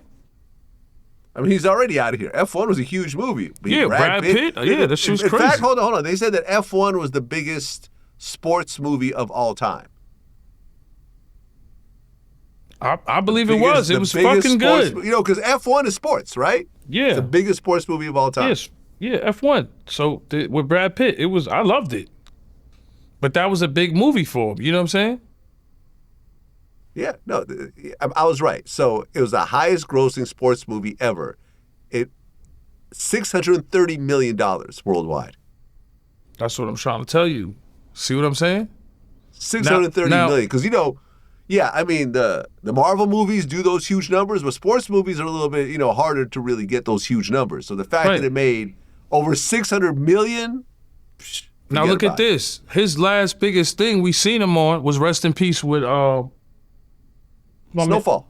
Yeah, it was directed by, I know the name, fucking. What's his name? Look who directed Snowfall. We know it is. John Singleton. John Singleton, rest in peace, right? Yeah. Now, when you look at Snowfall, that was an amazing show. Like, at that point, I was stuck on Snowfall, Harlem Legend, the Bumpy Johnson with Forrest Whitaker, Godfather Harlem. And then anything that with Power, right? Those are my three shows that I ran home to. So when you look at Snowfall, that was like his last biggest project that was on TV. Then you see him do F1. So to me, it's about the agent you have in acting. A lot of actors, you see them do shit, Even when you look at Ghost, like, to me, Ghost was the hottest character on Power at a point, right? You would agree, right? Mm-hmm. Like, he was every chick wanted Ghost, everybody wanted Ghost, but what he did after, I'm not gonna say he didn't do anything bigger than that, but it still felt like Power was his biggest thing. You know what I'm saying? Oh, 100%. Like, he was the man on Power. I just felt like with him, maybe, I don't know how the agent shit work, I don't know how that worked, but you was expecting to see him on like something big. I know he was in a movie on Netflix with J-Lo and some couple of good shit. I'm not saying it wasn't good. Yeah, he had some roles. What's actually crazy is that my man Michael Jai White was originally considered for that role, but he had other movies that he was already in process with, so he for what role? couldn't. What role? For Ghost on Power. Oh, Michael Jai White, that's my man. Bones, come on, bro. It's my man. That's what I'm saying. I mean, you could totally see him in that role, though, can't you? Yeah. They even have kind of a similar look. Yo, Michael, listen, Mike, he could have played Ghost easy. I love every movie he had. Yeah. When he in the jail movies, anything, karate, martial arts, he just be kicking ass. I could see him, being Ghost. But Amari was like the hottest dude on TV. 50 had that man hot with that show. The chicks was loving him. He was in shape. He was definitely prepared. So I'm not saying he still can't be one of the biggest actors in the world. I'm just saying after that, I was expecting him to be, like in a Black Panther or like a F1 or, something like that. You know what I mean? Well, this hits close to home with both of us because we both know him. Mm-hmm. Big U went through something that no father should ever have to go through. Yeah. His son, Baby Huey, got shot and killed in L.A. while he's locked up, potentially facing life in prison. Yeah, rest in peace to his son, man. I mean, I think my man Huey P, rest in peace, my man Huey P, I heard when I was in jail, I heard my friend died in jail, and he's like a brother to me, rest in peace to him. And I know how it feels to be locked up and somebody call you and say somebody passed. And I met Big U. I don't get into all of the politics and conspiracy theories and all the crazy shit. I just know how crazy LA can go. And condolences to him and his family. And, sometimes you just wish, on the internet, just have a little compassion. when people pass away, you know, because to me what's crazy is I never want to pass away and somebody have video of it. Like you get shot or something and people have video of it. Like that's some shit that, you know, and you know, a lot of shout out to the platforms that step down and doxed a lot of people and put that video up there. It's like, sometimes you be like, man, we in some crazy times, man. Rest in peace to his son. Like, you know, nobody want to see their kid or family member like that. So for me, it's just like, just to see video like that, it's fucked up. You know what I mean? You know, and I know everybody got their opinion. You know, it's the internet. Everybody gonna have an opinion, but you know, to lose somebody being locked up, I know how that shit feel. So you know what I'm saying? I don't get into the gang politics because I'm not in the gang. You know what I'm saying? But you know, I just know LA is a place now where it's definitely not comfortable for rappers. Like you even hear people from out there, like I was watching what's my man Poetic Flacco, and I heard him saying like LA is known, like got an X on it in the industry. Like niggas know, like niggas come out there, you getting killed, like as far as like artists. Like niggas don't care about rappers, like they don't care who you are, they'll kill you. You know what I'm saying? There's no such thing as a pass. Cause you could be cool one gang and that could be the gang ops. You gotta watch Rap News Street Politics. You ever watch that? Check him out. Check him out. He'll give you a shout to Rap News Street Politics. He'll give you a fucking like a map of what's going on with everything in LA. Like as far as hood days, niggas getting shot. You know what I mean? Like motherfuckers, what hood not to go to, who's beefing with who. That shit is crazy out there. So it's all out there to tell you. You could walk down there, even with the hats, like I think the Florida State hat is 40s. I think the Cincinnati Reds is like a blood set. The New York, I think that might be rolling 60s. I'm not sure. But even you wearing the wrong hat could be, you know what I'm saying? And you in the wrong hood, nigga could think you a op. Like niggas don't care no more, man. Shit's serious out here. I mean, before 50 started to take off and the music thing started to become a real thing when you were still on the street in Queens, were there actual gangs where you were?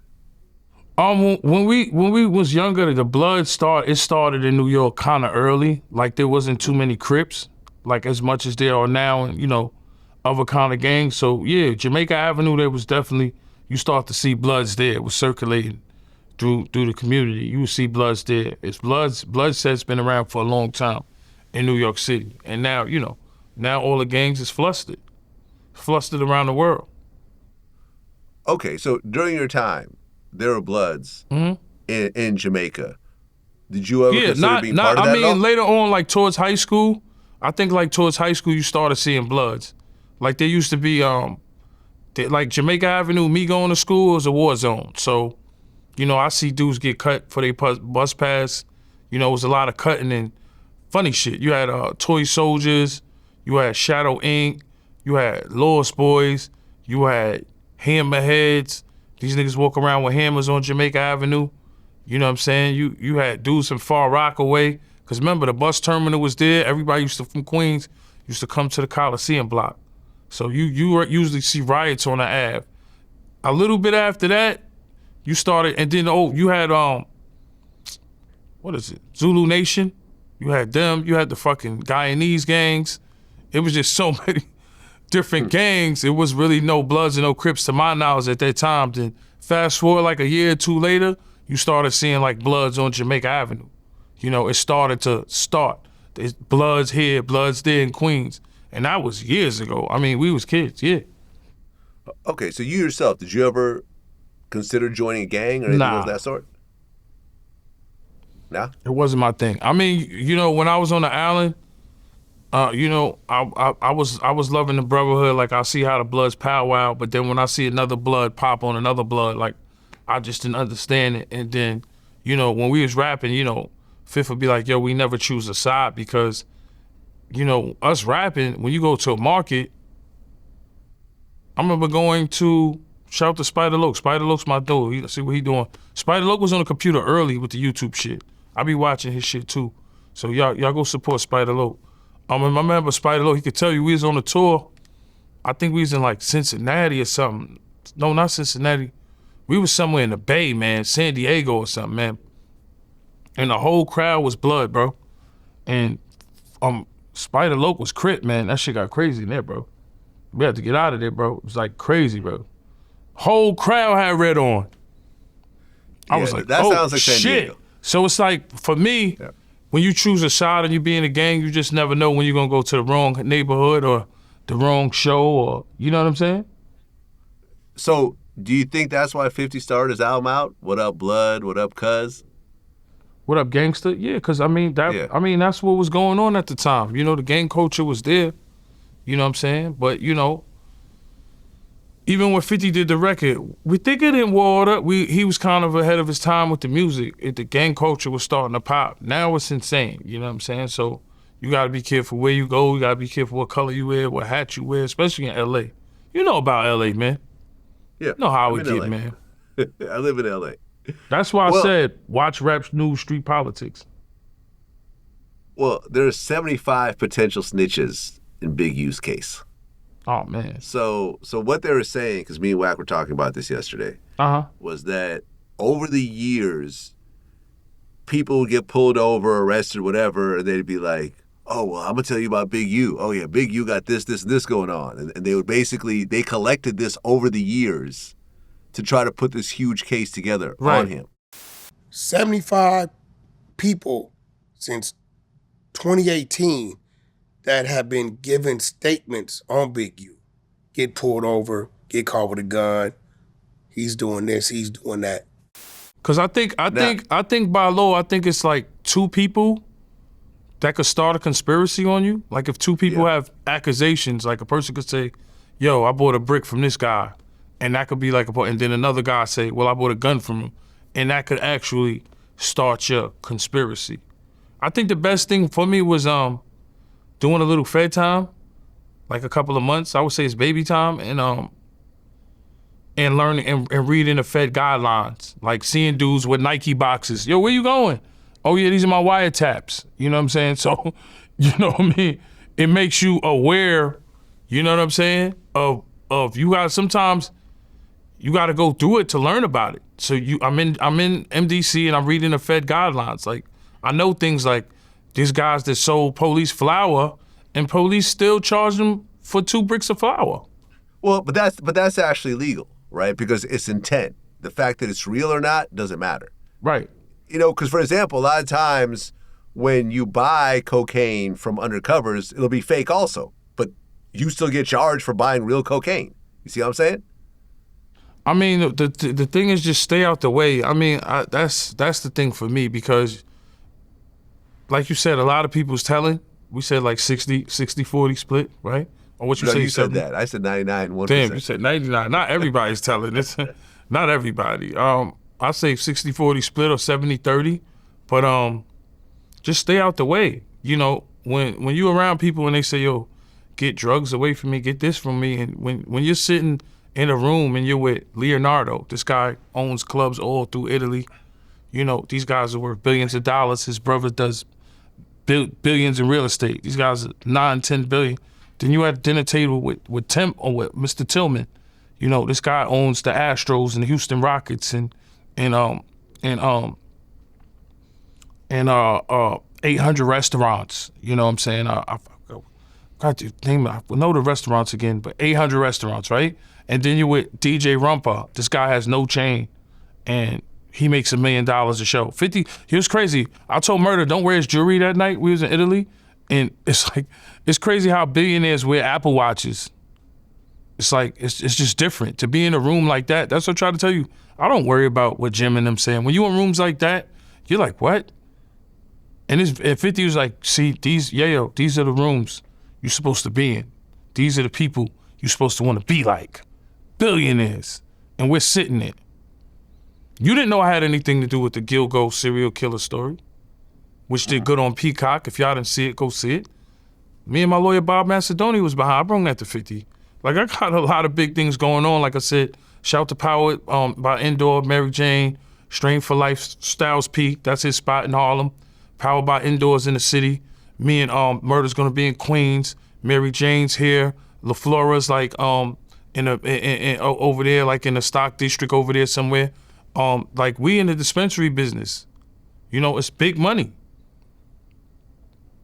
And we're you know, we fuck with the lines too. We love cannabis. We love smoking it. And it's not just about the plant does so many things as far as anxiety, as sleep,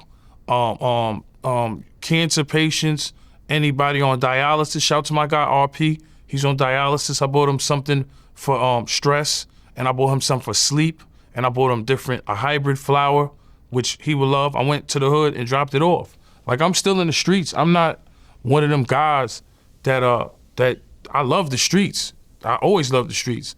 But when I left 134 and God Brewer and 160 and got to see the world, I realized that the world is a bigger place.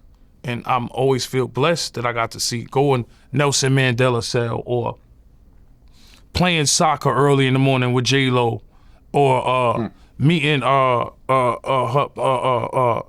people like I never thought I'd meet ever in my life, like a Mike Tyson or a Bud, or be at dinner like last time. You know, Shreveport, March, I think it's March, 50 ain't give a date yet. All roads lead to Shreveport. I'm trying to start a business out there. If it's not dispensary, definitely, you know, because 50's rebuilding whole cities. Motherfuckers is buying whole cities. And people think I'm worried about Jim Jones and Memphis Bleek? I'm on a whole nother page. I'm trying to figure out what building I could buy out there. I'm on the whole, see the kind of people I'm sitting down with, so I just don't want to get on the internet and crash out and people looking at me like I'm not a businessman. 50 could do that. He could crash out whatever he want because people going to do business with him regardless. I'm just saying for me. So I'm not, like, I don't worry about it. I'm doing big shit, man. I'm doing real big shit. You see me? I don't have to wear Louis and all that. I'm wearing motherfucking Powered by Indoor, Dispensaries, business that we have that's official, that it's music. It's bigger than music. You know what I'm saying? Right now, you can't even fucking do music right now with the government shut down. You couldn't even fly if you had a fucking show. Meanwhile, I'm doing cannabis tours. No, I went to La Flora, like I said, Mary Jane, on Powered by Indoor. I just went to Simply Trenton. A guy, he's 42 years old, black dude, he got his own shit. I went to Dank. Shout out to Georgie and Ed. I went to Dank, went to their facility, one of the biggest indoor-outdoor facilities in Poughkeepsie. I'm really studying the business that I know, that eventually when it goes federal, you hear me, Vlad? And even Vlad, you said you got the president pre-roll. I got the presidential strain. Yeah, presidential strain. Hopefully we could do something with them. You know, I'm working with a brand named High. That shit is dope. Cure Relief. I'm fucking with them. It's just so many brands I'm fucking with. Dudes in Detroit, dudes in LA, dudes in fucking Colorado. Like, I'm really studying the business. Steve LaBelle, he's about to open a spot called Prism. He's opening that. He's doing his thing. Burner, I'm on the phone with him. You know what I'm saying? Holla at Burner. You know what I'm saying? Like, it's good business. Because when it goes federal and Amazon says, hey, Vlad, how many stores you got? 30, 40 stores? Oh, we'll give you $300-400 million for your stores. Because Amazon and everybody else will be selling. So that's the goal, to get in that kind of, you know, that kind of, them kind of surroundings and be in places like that. You know? If you want to be, go get a chopped cheese, some days I might want to go to the hood. I was in Harlem the other day. I'm always outside. I was in Harlem the other day, got a nice chopped cheese. You know what I'm saying? You know, I was in Queens the other day. You might catch me at New York Fried. You know what I'm saying? Like, so for me, I'm always gonna love where I'm from and never forget where I'm from. But the whole shit is to elevate. And I love when people see me elevate, because I'm doing big things. And, you know, I'm still being humble. But go ahead, Vlad, go ahead. I could talk forever, go ahead.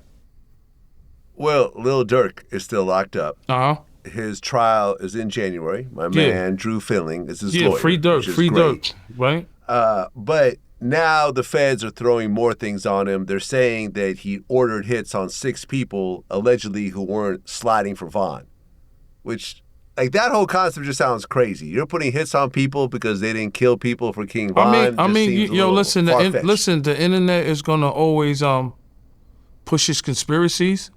which is cool because I'm not gonna lie to you. Well, no. But this is not the internet pushing the conspiracy. This is actually the feds saying this. Oh, well, when the feds say, oh shit, I thought you were saying it was like internet detectives or some shit. The feds, yeah, that's fucking crazy. That's fucking nuts, man. If the feds saying that, man, you know with these rappers, man, they want to barbecue us. That's what you gotta realize. You know what I'm saying? And when the feds come, they be having a solid information. What is it? 80%, 90% conviction rate? What is it? 80%? 95%, 98% conviction. I feel, rate. I feel sorry. And you know something. To be fair, like Diddy's part of that 98% because he was found guilty. Granted, it was a smaller charges, but he's part of that 98%. Yeah, but the shit Durk is facing, murder for hire. People gotta understand. When you in your feelings, you gotta realize what you're doing. A murder for hire is serious business. If you go and put a bag on somebody or have intentions to kill somebody, it's serious business, man. It's not play shit. Cause when it comes back to you, you're fucked. That shit holds fucking natural life with a death penalty. So it's not like it's not a game. It ain't like playing a game of basketball or it's not, you playing with somebody's life. So at the end of the day, I don't advocate no violence, but shit, if you're gonna do a murder for hire, you might as well do it yourself cause you're gonna get less time than you paying a nigga from out of state or wherever to go do that. That's crazy. And free Durk, but for artists, it's fucked up to see a successful artist in a situation like that, but us as the public, sometimes I guess it's shame on us because we like the King Von. We love the NBA YoungBoy Durk beef. Let's not act like we don't love it. I'm on YouTube every day checking that shit out. He brung Little Tim out in Atlanta and he still got the key to the city. You know what that tell me? Power means a lot. That meant a lot. Nothing is ahead of God, of course, but power means a lot. You got the key to the city. You got the nigga that killed Vaughn right here. And it's different down south. Them niggas beat bodies. It's not like New York. New York, you body a nigga, you go up top. Atlanta, you see a nigga body a nigga and beat the case. So it's like for us, I think people love that shit. You know what I'm saying? Rest in peace to Vaughn. Right. And we don't condone violence, but at the end of the day, am I gonna watch it on YouTube? Am I gonna watch NBA YoungBoy with Little Tim on stage? Yes. Am I gonna watch what Birdman is doing? Because I think Birdman is gonna build up all his artists. Got the girl Mello, she's dope. He got the D-Dog nigga that's crazy, he got bars. You got a couple of artists over there, and that's what Birdman, he see the vision. Once you got the marketing at Universal and you selling out all these tours with Live Nation, he's the fucking man, he's winning. So you got one nigga in jail and you see one nigga winning. It's like a movie. It's like you're watching a movie. I mean, when you were active in the street, did you know of murder for hires that were actually happening? Were people really putting money on people's heads and people actually collecting during that time? I don't want you to name names, but were you aware of these? I think that's happening regardless. Like if you get the wrong person ticked off, like say a motherfucker is the connect, he's the man, and you rob him, and nigga, and he's connected, he might be cartel, like this shit be real out here. This shit ain't play. You never know who a motherfucker is. You could have robbed that nigga and his family, cartel. Oh, now you're dead. It's simple and that easy. You never know who's who and what's what. You know what I'm saying? That's how I be careful the way I talk to people. Always be respectful because you never know. Like some of the guys you got on your show, the fucking mafia motherfuckers. You'll never know. You walk by them in the street, hey, fuck you. Next thing you know, you're fucking, that's how it was back in the days, man. It's the mafia. You know what I'm saying? Okay, so did you know anyone personally that was taking money for hits? Nah. No. I'm gonna say. A lot of the violence you see is like on the moment violence. Like money for hits is more, it's different. Like you'll know, like I've heard of money on my head multiple times. You know what I'm saying? Right. You, of course, but nothing's actually happened. And when shit happened, we had God on our side. So for me, it's always rumors. But it's the streets, man. Streets have no pity now. Go look at the Bronx. Rest in peace to Kid Suave Drilly. Kill him in front of parole. You look at the shit in Chicago, motherfuckers get killed in front of their kids. There's no rules anymore. Stay out the street. Stay on the sidewalk, man. It's more safe for a lot of people. You know what I'm saying? So, like for me, I don't want to be in any places. Like I'd rather be in the Hamptons. Like I said, I'd rather be overseas somewhere. That's what I enjoy to do. You know, when I go to the hood, I go to the hood and get some good food. Because the suburbs, you know, the hood got the suburbs beat for sure. If I want to chop cheese, I got to go to Harlem, Brooklyn, Queens. You know what I'm saying? Bronx. If I want some good Chinese food, definitely can't do it in the suburbs. They got good shit in the suburbs, but it's mainly pizza. They got good pizza, good breakfast bagels, you know, and good steak houses. So I couldn't say there's good shit, but fast food wise, all the good shit is in the hood, like New York Fried or fucking good pizza, margaritas, Gabby's, because you know, like I think Gabby's is like. They got pictures of Ja Rule in there. That's they shit. And margaritas is more the Jamaica Avenue shit. People been open 40, 50 years, man. I'm a foodie, so like I said, when I come to the hood, I love the food, you know. Well, N.O.R.E. Chopper dissed NBA Youngboy on song KO, where he sampled Tupac's Hit 'Em Up. A lot of people didn't really take to this too far. You know, I think, you know what, N.O.R.E. Chopper, that's my boy, but you know, I think people look at it like it's marketing, like you're getting at him to, you know, he got the hottest tour right now, Live Nation, millions of dollars. Merch is selling out. We can just imagine what his merch is doing, probably at like 10 million merch. It's crazy. No, I saw just a sea of green shirts. You know what I mean? That's what I'm saying. So you know machines like Live Nation, when you know, the merch alone, people don't understand when you look at a machine like Live Nation, they go off for what? The parking, it's expensive as fuck to park, right? Then they're going off the fucking drinks and the food. It's fucking millions of dollars generated just off that. And then if you do a merch deal, you could do a merch deal by yourself or you could do it with Live Nation. Bro, I could imagine what his merch was doing. Probably fucking 3-4 million first night, first couple of nights. 2 million, 1.5 million. You know what I'm saying? 2 nights, you know what I'm saying? Fucking selling out everywhere he went. And then he was doing 2 nights. Like when he even seen Atlanta, he had the second venue. So come on, bro. Live Nation, come on, bro. It's hard for artists to do fucking that. So N.O.R.E., that's my boy. I never really met fucking NBA Youngboy, but N.O.R.E. Chopper, that's my boy. But it looks like it's promo, you know, to sell whatever you're trying to sell. That's how people's gonna look at it. You know, but that's my guy. But I fuck with NBA Youngboy music. Out of all the young dudes, he's the hottest right now. He is. He's the hottest. 100%. Can't take nothing from him. You can't. I'm not gonna sit here and hate. And you know, he come from the fucking slums. Nigga is fucking crazy out there. Niggas is dying for breakfast where they from. You know what I'm saying? So I'm happy for anybody who made it. And N.O.R.E., I ain't taking nothing from you, but I just wasn't feeling the was it like a Michael Jackson thing he was doing? Like, I mean, he flipped like a Michael Jackson. There's a whole bunch of stuff. Yeah, it was like Hit 'Em Up. It was like Hit 'Em Up. Yeah. I don't know. I mean, he also put a billboard in Baton Rouge, which is Youngboy's hometown, you know, for the song, the KO. So he's really kind of trying to poke the bear a little bit. Yo, listen, let me tell you, the money that Live Nation, I don't know, I don't count people's money, but if you were Live Nation, I could imagine the bag they gave you. I don't think he's even worried about that, brother. Nah.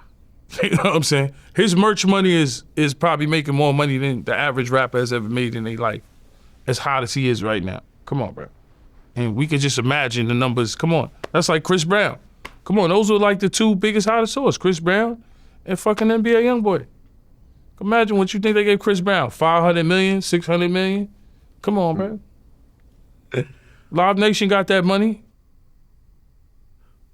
Well, Antonio Brown was on the run for 4 months. Yeah, he got expedited from Dubai, I heard. That's crazy. Yeah, they caught him in Dubai. I didn't even, you know what's crazy? Their laws is different. I guess Dubai I never seen nobody get expedited from 100%. Oh, no, there's an extradition policy this was between like a U.S. and Dubai, UAE that is, of course, because they want American tourists to keep coming to Dubai and spending money. Definitely. They don't give a shit about, you know, someone charged with an attempted murder. You could have them back. Here you go.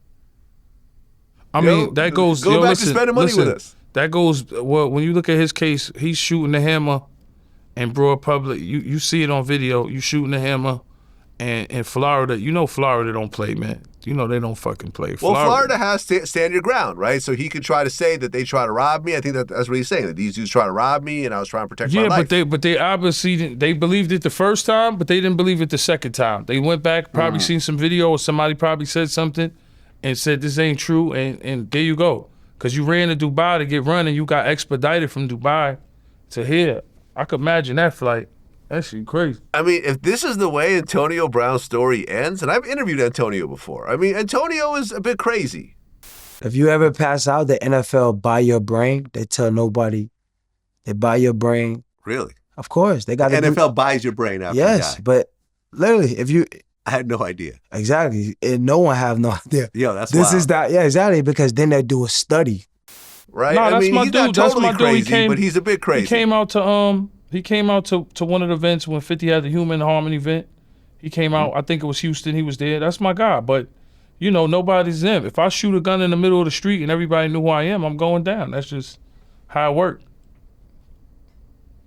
Yeah, You know what I'm saying? Like I said, if this is the way his story ends, it'll just be crazy because this is a Hall of Famer here. But what I tell you, and people, places, and things played a major part. So what did I tell you? I don't want to be places where you're going to get in a predicament. Because when shit like that happen, you in a why me cell. You know what the why me cell? Why me? Why me? Why I'm here? Why I didn't go this way? Every time somebody go to jail, they always say why. Why was I there? Why did I do this? Why did I drop this? Why did I do that? Why? It's always you in the why me cells. Everybody's saying the same shit. Why me and why it happened and why I didn't go the other way and why I didn't get away from police and why this and why that. You do dumb shit, you're gonna get dumb consequences at the end of the day. So move sturdy. Don't be stupid. That's it. You fucking a Hall of Famer shooting in the middle of somewhere. Come on, bro. You know how that shit go, man. Police coming. They not playing. They got facial recognition everywhere, right? They got cameras everywhere. You gonna get caught up. You gonna get jammed up. And they don't give a fuck if you go to Dubai. If they feel they got that warrant for that attempt murder, that murder, anything violent, they coming for. Yeah. Anything violent, they coming for. Non-violent, you don't got violence on your jacket, they might not come for you in Dubai. But shit, once you got an attempt murder or murder, nah, nigga, they coming. You see how they came for all them niggas for the Julio shit? They came to them kids' house with SWAT, nigga. Them niggas ain't playing. They coming with tear gas and all that. They'll tear gas your mama. Once you got that murder or attempt on your jacket, they coming like that. Well, yeah, because one of the suspects in the murder of Julio, Alicia Andrews, was just found guilty of manslaughter. Yeah, I seen that. That trial was crazy. Yeah, I don't know why she even took it to trial. Made no sense. Yeah, I would have just copped out. Super evidence. Yeah. It's just like the YMLE shit. It's just like super evidence on motherfuckers, man. It's like, what can you do but just cop out or face that natural life? Well, what's your take on the whole Rod Wave situation? Because he had this whole case where he shot a gun over some situation with his girlfriend, and now he got arrested for guns again, drug possessions, reckless driving in Atlanta. And Rod Wave seems to be like one of the biggest artists in terms of like he fills arenas, man. I don't know how the gun laws work in Atlanta, but it seems like people are more comfortable there. Cause if you don't got a felony, you could carry or whatever. So it's like a more comfortability to have the hammer around. But I'm not familiar with the Atlanta gun laws, cause I know you still can get locked up for the laws out there. Like they'll slam you for the gun out there. You know, so I don't know how they laws work, but I think it's just the comfortability, you know, because you can go to you can go to the fucking to gun shows and shit like that. They don't really have shit like that in New York. So motherfuckers stay carrying, but you know, if you keep catching cases, yeah, you gonna eventually go to jail, Vlad. That's how it works. Yeah. You know what I'm saying? You got good lawyers though. The good lawyers make it better. That's the thing about catching cases. You can eventually beat shit. There's a lot of loopholes with guns in Atlanta. It is a gun state, so it's different. There's a lot of loopholes in cases. A lot of prosecutors fuck up. DAs could fuck up. They could take too much time with a case. She could get thrown out, illegal search. They could have no DNA. It's a lot of things, technicalities in cases. So it's not saying like we could say, all right, it was his guns, but it could have been the security guns in the car. or, you know, and then as for the drugs, you know, the thing I love about New York is that marijuana is legal. Like, nobody want to go to Florida and 28 grams is a felony. Nobody want to go to Atlanta and you got an ounce and you going to jail. That's a felony. If that's the case, I stay my ass in New York. I could ride around with plenty of ounces and smoke in the street and do whatever I want to do. So different states is different, especially in the South, because they not leaning at all. At least in New York, fucking cannabis is legal. That's why come check my dispensary. Y'all in New York, man. Shout to Power by Indoor, Stream for Life, La Flora, Mary Jane, and look out for me and Murder shit coming soon. Queens, Queens, Queens, Queens, Jericho. Look out for it. Go ahead. I'm sorry, girl. Just happy about this new business. Hopefully, Vlad, you get your cigar at me and Murder Spot. Get your cigar. Shout to presidents, right? Presidential. Yeah, presidential. All right, last question before I let you go, and I'm going to let you interview me. Okay. So right now, Kendrick Lamar leads the 2026 Grammys with 9 nominations. Mm-hmm. First solo artist in history to receive 5 consecutive Grammy nominations. God bless him. God year. bless him. Shout to Kendrick. Yep. So, according to BetOnline.ag, the odds for best rap album this year, number 1 is GNX by Kendrick Lamar, plus 125. Mm-hmm. The Clips, plus 240, number 2. Okay. Number 3, Tyler, the Creator, Chromacopia, 275. And those was 3 good albums, too. Go ahead. That's the top 3. And then number 4 is Glorious by Glorilla, plus 650. And finally, God Does Like Ugly by JID, plus 800. Okay. So if you were to bet right now, who would win Best Rap Album at the Grammys right now? And this is on, I think, February 1st, I think, is when they actually do it. Yeah. So who would you say is getting Best Rap Album, Album this year? Kendrick getting that, man. Yeah? I agree, actually. I agree. Kendrick's getting that. The thing about TDE, man, a lot of talent come out of there. My daughter put me on a dope sheet. Look at her now. She's just coming out. She's winning Grammys. To me, she's like one of the top female MCs. Then you got SZA over there. You know what I'm saying? What top of them gonna do next? Whatever they drop is fucking heat. And then you got Kendrick. Come on, bro. That shit was the battle of the lifetime, bro. Him and Drake was the battle of a fucking lifetime. It's pure entertainment. Love hip hop. That's one thing is I love this shit. So I'm watching all this shit. Yes. It was fucking good. And he's gonna get that. Come on. That album right there, the GNX joint, that shit was sick. It was a sick album. He had joints on it. It might not be for the club and all that, but it's shit you be in a car and you gonna bump to it. As well as Drake. Them niggas both got heat.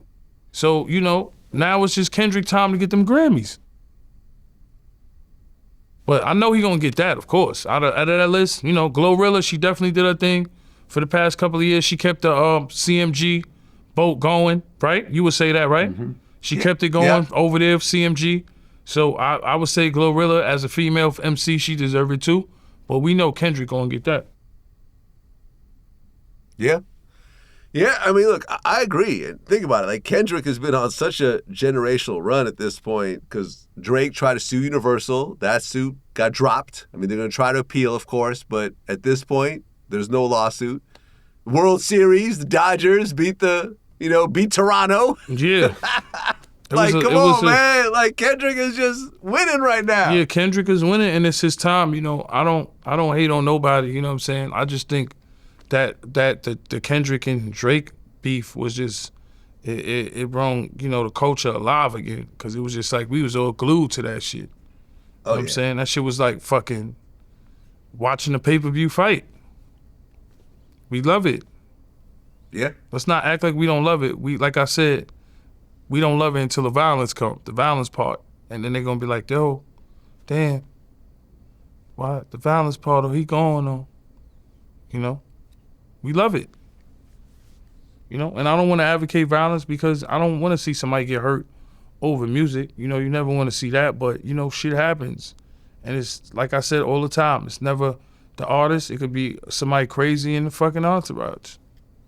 And it's all good. Things happen. Well, let's switch positions and I'm going to let you interview me. Pause. Let's do this. Got you. That don't need a pause. Hold on, man. We don't need to pause our way out of everything. I feel like you over-pause. You're an over-pauser. No, you're over-pauser, okay? I'm calling you out for that.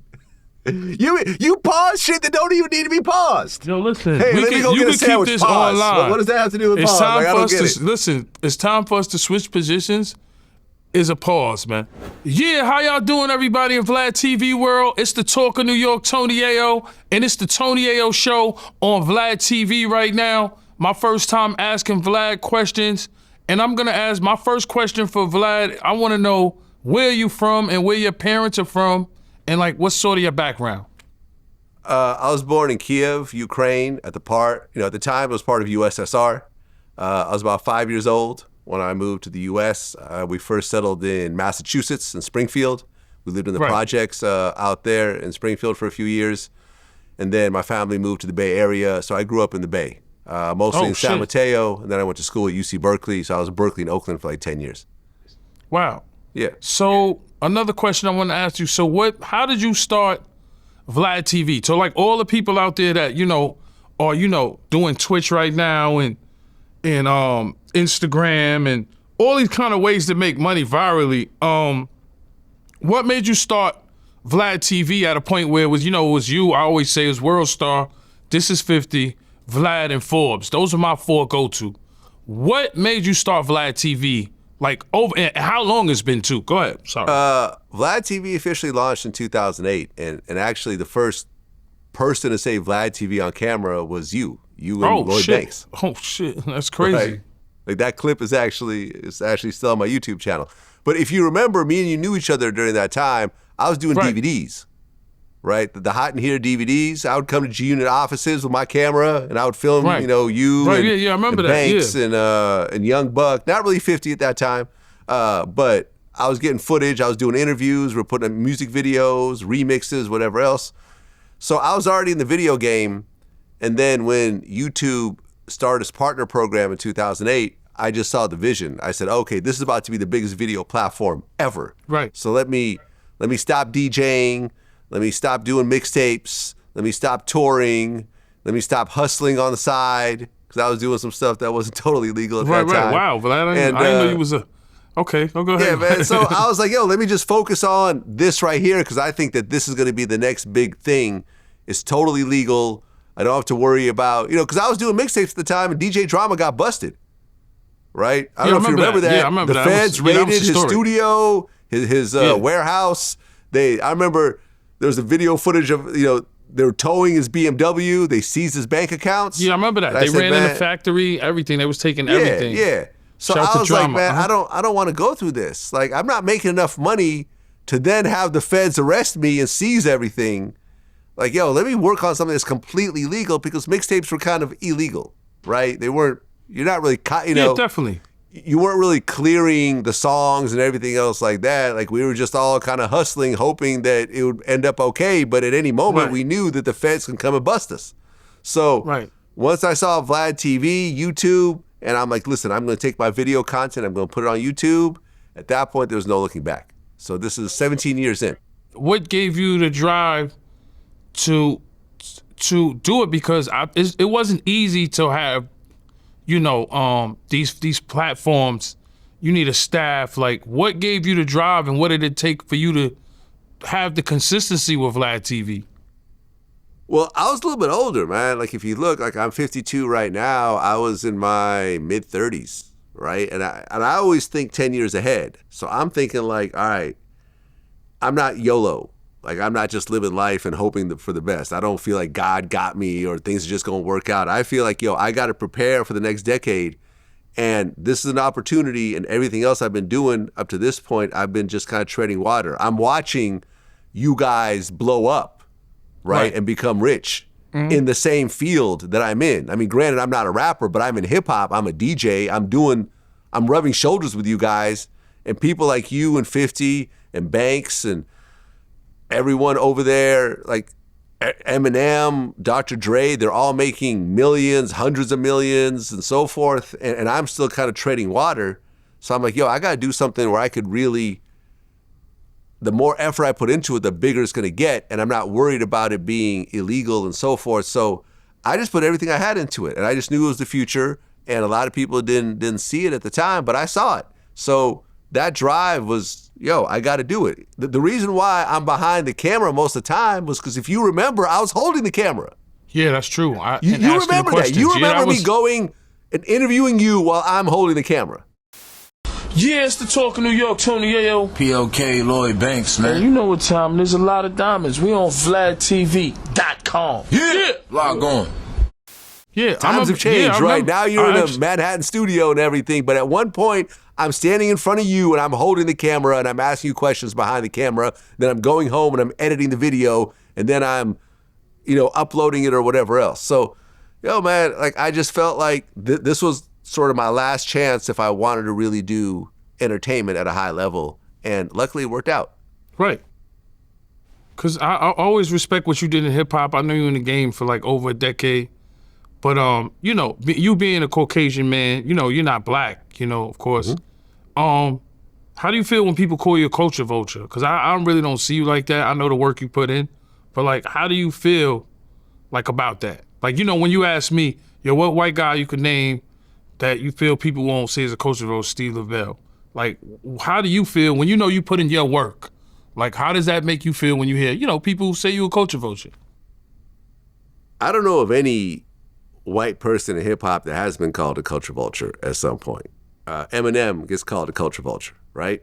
Right. Uh-huh. And it's hard to argue him being one of the greatest rappers ever. And in fact, like if you think about it,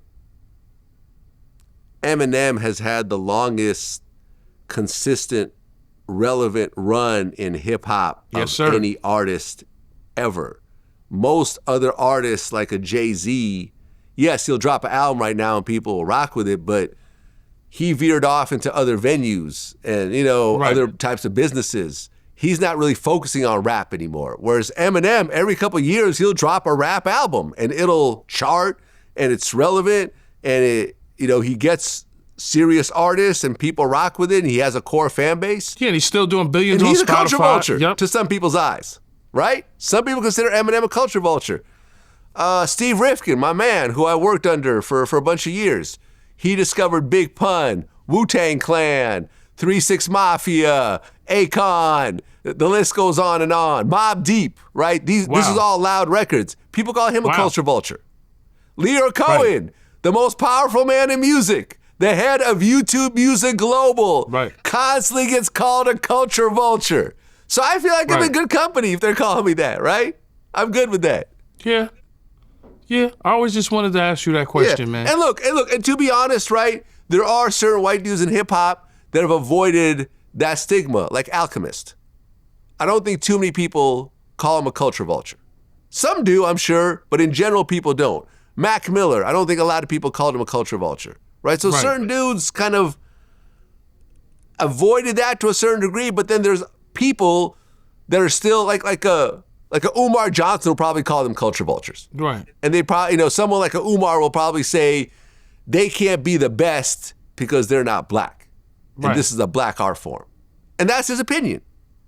Right? So man, I feel it's all good. If you want to call me whatever you want to call me, I just feel lucky that people know me enough to even mention me at this point. No, because, like I said, how do you have like a overseas fan base?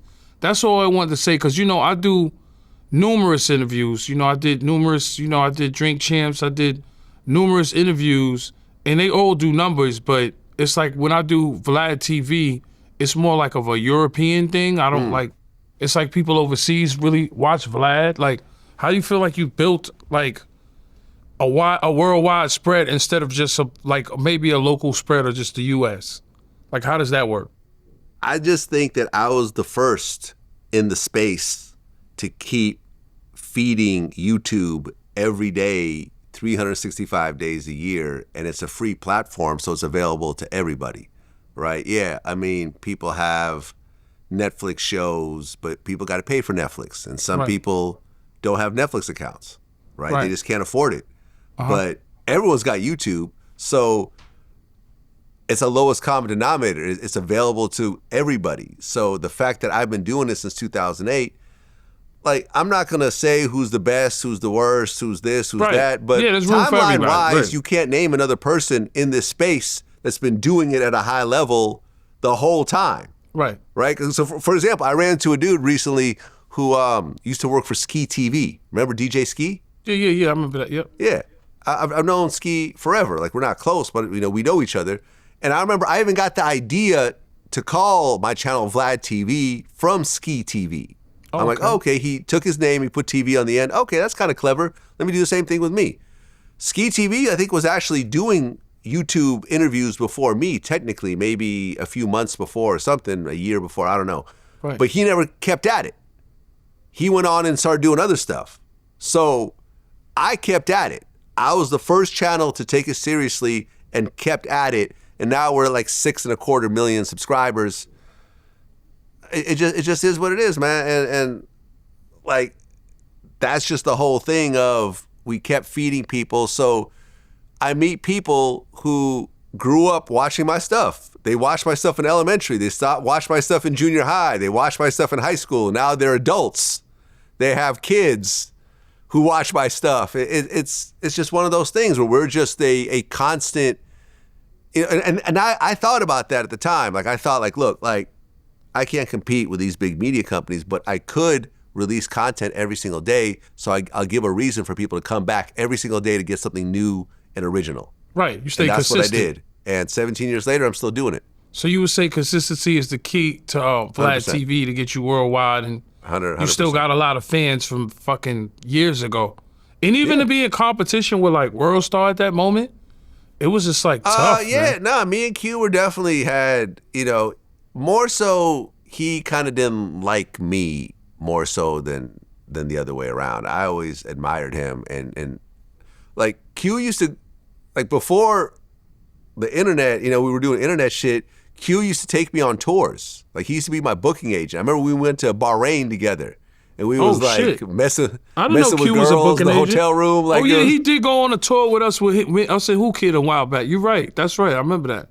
Yeah, Q was Who Kid's cousin, right? Yeah, it was something with Who Kid. Yeah. Yeah, there was some sort of connection, right? So yeah, he would set up tours for me. He would go on some of these tours for me. I remember, man, we had been messing with some girls in a hotel room in Bahrain, and Q comes out of his room naked. No. Like waving around his condom. Like, he had like a used condom that he was waving around. And like, Q was like a big fat dude. He was like 300 something pounds. It was something I did not want to fucking see, but Q was wild like that. Oh my God. You know what I mean? Like, yeah. That's fucking crazy. But I think with Q, he started seeing me as competition, so he stopped kind of rocking with me. But then we got kind of cool at one point. I remember I actually flew out to Arizona. I went to his home, got to meet his family. I slept in the guest room and really got to, know him a little bit better. But and then he ended up passing, at like 30 something years old. You got to take care of yourself, man. Like, I tell people, like, right now I'm under 200 pounds. I weigh 199 pounds. Yeah. I found out in July, I took a blood test. They said that I'm at the bottom level of being pre-diabetic. And that scared the shit out of me. And the doctor said, listen, I don't want to put you on any drugs, but if you lose weight, this will go away. That's good. So I had it said this particular part of the blood test, like hemoglobin something, for being pre-diabetic, I was at 57, which is the very bottom of being pre-diabetic. Right.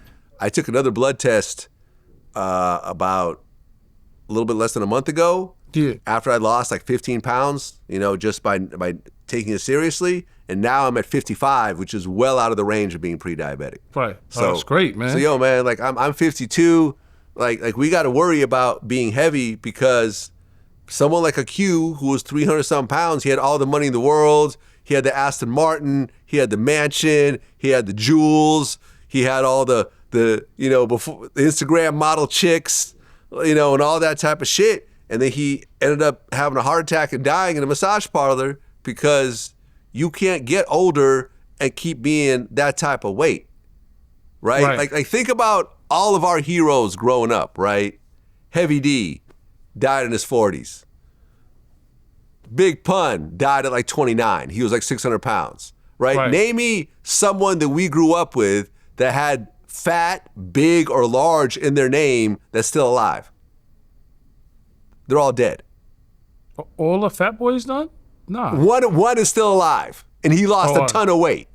Cool Rock Ski, I interviewed him. What? Oh, word? Prince Marky D died, I think, in his 40s, and Buffy, the human beatbox, died at like 25.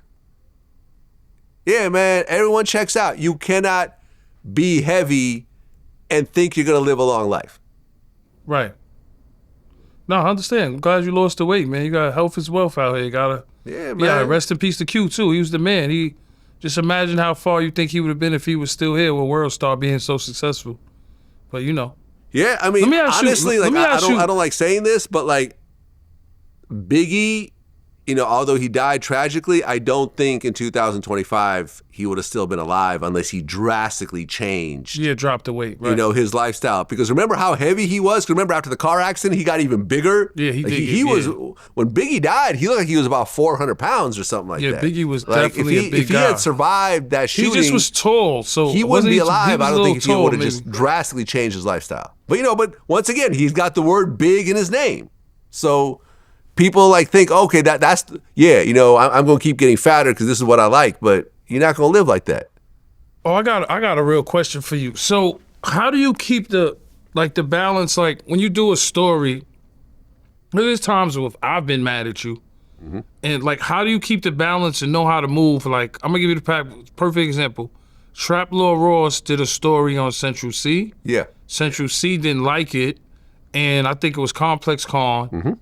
And he was there, but I seen Trap Lord. They told him some big dude came and told him get the fuck out of here with the camera. So I didn't see Trap Lord Ross with security. So like, how do you keep the balance of like being safe as a person that is like on YouTube and running around like a VladTV or Trap Lord Ross, where artists might fucking have it out for you, you know? Well, I just had Trap Lord Ross on my show recently. And do you know who protected Trap Lord Ross that day? Who? My security. Oh, there you go. Oh, that's good. Those are my people that protected him. And what happened was, he had taken some shots at Central C. He had basically said like that, you know, he's one of the best artists creatively, but realism, you know, it's all fake. That, you know, that he has no. Yeah, real, I've seen the story, and it was around album time, so it was kind of like. For artists to see that around the time albums dropping, right, and you know, he ran into him. They kind of like did a little, you know, half-hearted handshake. You know, Central C kind of shook his hand, but Central C's manager started pressing him. Was like, "Yo, get the hell out of here! What are you doing here?" Blah blah. But do you think? This is what I'm saying. How do you keep the balance? Don't you think Trap Lord Ross should have stayed away from Central C, knowing he did that story? That's what I told him. I said that like, if you know that someone doesn't like you, you should probably not approach him. Like, so for example, when we were backstage, at the side of the stage of the NBA Youngboy show, and I saw Jim Jones, last I checked, Jim Jones didn't like me. So I'm not talking to Jim Jones. Now, oddly enough, Jim Jones comes up to me and puts out his hand and shakes my hand. I'm like, okay, I'll shake your hand. Like, but I wasn't the one to do it first because I didn't know what type of time he was on. But when I go out to events like that, I have security. Like when you go to NBA Youngboy concert, you had security, obviously. Well, I didn't have security, but I was with Akademiks, and his security was like looking out for me. Okay. Yeah. Oh, because Akademiks is smart enough to stay with security. No, because when I seen that, if no one had security, I wouldn't have gone. Right. I wouldn't have gone. But you know, Akademiks like, yo, we got you. This is going to be a cool vibe, whatever. I got to meet Birdman face to face for the first time. We've been talking for like 2 years. And no, it was cool. But yeah, but I don't go, like, for example, when I went to Hollywood Unlocked Awards, my security was at the table with me. I'm not fucking around. Right. I was one of the only people there with security. Well, you know something? I've came to VladTV and seen like armed security here. Yeah. So I just sometimes there was security with you the first couple of interviews before I got to know you. Yeah, it was armed security always here. And you know, I always see how you move, and you move sturdy, and you know to have armed security license. And I just know you just got to keep the balance. Like when I seen the guy tell Trap Lord to get the fuck out of here, I'm like, how do you know how to judge shit? Because it's like, an artist, you might not think you diss the artist, you're just giving an opinion, but a person could be mad that it's coming from VladTV. Well, you know okay, so I'll tell you a story. This is some real shit that happened to me. 2013, I'm in New Orleans for All-Star Weekend, And I remember I had ran into Drake for the first time maybe a couple months before then at a Beats by Dre party. And I'm like, he was walking by me. I introduced him. I was like, oh, what up, Vlad? You know, for VladTV. He's like, hey, man, stop dissing me on your show. And I'm like, what are you talking about? Like, we don't diss you. Like, I love Drake. So then we ran into him again in New Orleans. And I remember I met Chubbs, like his right-hand man, and I introduced myself and whatever. We exchanged numbers, and me and Drake took some photos. I thought everything was cool. But then Chubbs, and we were all on the stage together, right, you know, at this club. And I'm at the end of the stage. My security, I had this Navy SEAL dude with me, and he was sort of like a little bit below me. He wasn't standing next to me, so it looked like I didn't have security. So Chubbs walks up to me, and he had a couple people with him, and he gets in my face, and he was like, yo, what's up with all that shit you talking about my man Drake? Right. I said, what are you talking about? He goes, no, you know what you're talking about? I said, I've never said shit about Drake. I've had people on my show that have said certain things, but I've never said anything. He's like who? I said, like Charlemagne. Well, that's on you too. So then at that point, I turn around and I wait for my security to come over. So he's like, yeah, call your people. And like things are starting to escalate now, right? Right. And you know, this is back when, you know, Drake and Meek Mill were cool. So there was a bunch of Dream Chasers dudes around that started kind of like seeing what was going on. So my security got in the middle of us and was like, yo, what's going on? And then like at that point, they all backed up. And I'm like, yo, let's go. Like it's time to go. So we get up out of there. And my security guy was like, yo, I want to go back there and confront him. I said, are you fucking crazy right now? Like, we walked away from that. That could have gone bad. I'm not going to have you go back there and then next thing you know, things are even escalated further. But yeah, if I go somewhere where there's a bunch of rappers that I have mentioned or whatever else, I'm always going to bring security with me. I'm never going to be, there by myself. Right. You know, and you saw with Traplo Ross, that's the type of shit that happened. But, people like him will call me up and be like, yo, do you have anyone? And I'd refer my people to him and keep them, No, because I mean, all you're doing is you're really just spreading news that's out there already. I think people just take it personal when it comes from certain people. So I just wanted to ask you to balance, like, you do a story on somebody and you could, or say something and you might forget and you go say what's up, like how you keep that balance. Yeah, because I just seen that, recently happen. Yeah, I mean, I try to remember, man. I try to be conscious of people that I think I have a problem with, and I'm rarely surprised. I mean, out of nowhere, 5 Foreign was like, man, fuck VladTV. And I'm like, I don't even know where this came from, but, I'm like, I'm calling him 5 Fall Off. Like, I'm responding to him. Damn. I said, I don't know why 5 Fall Off is dissing me. I didn't know he's still rapping. That's crazy. And I'm like, yo, why don't you get mad at, don't be mad at me, get mad at your last album going triple plastic. Right. Like you look at the views on that, it's horrible. But, so I'll just talk my shit. So I don't know, if I run into 5 is it a problem or are we just gonna laugh it off? I don't know. I'm not gonna take the risk though.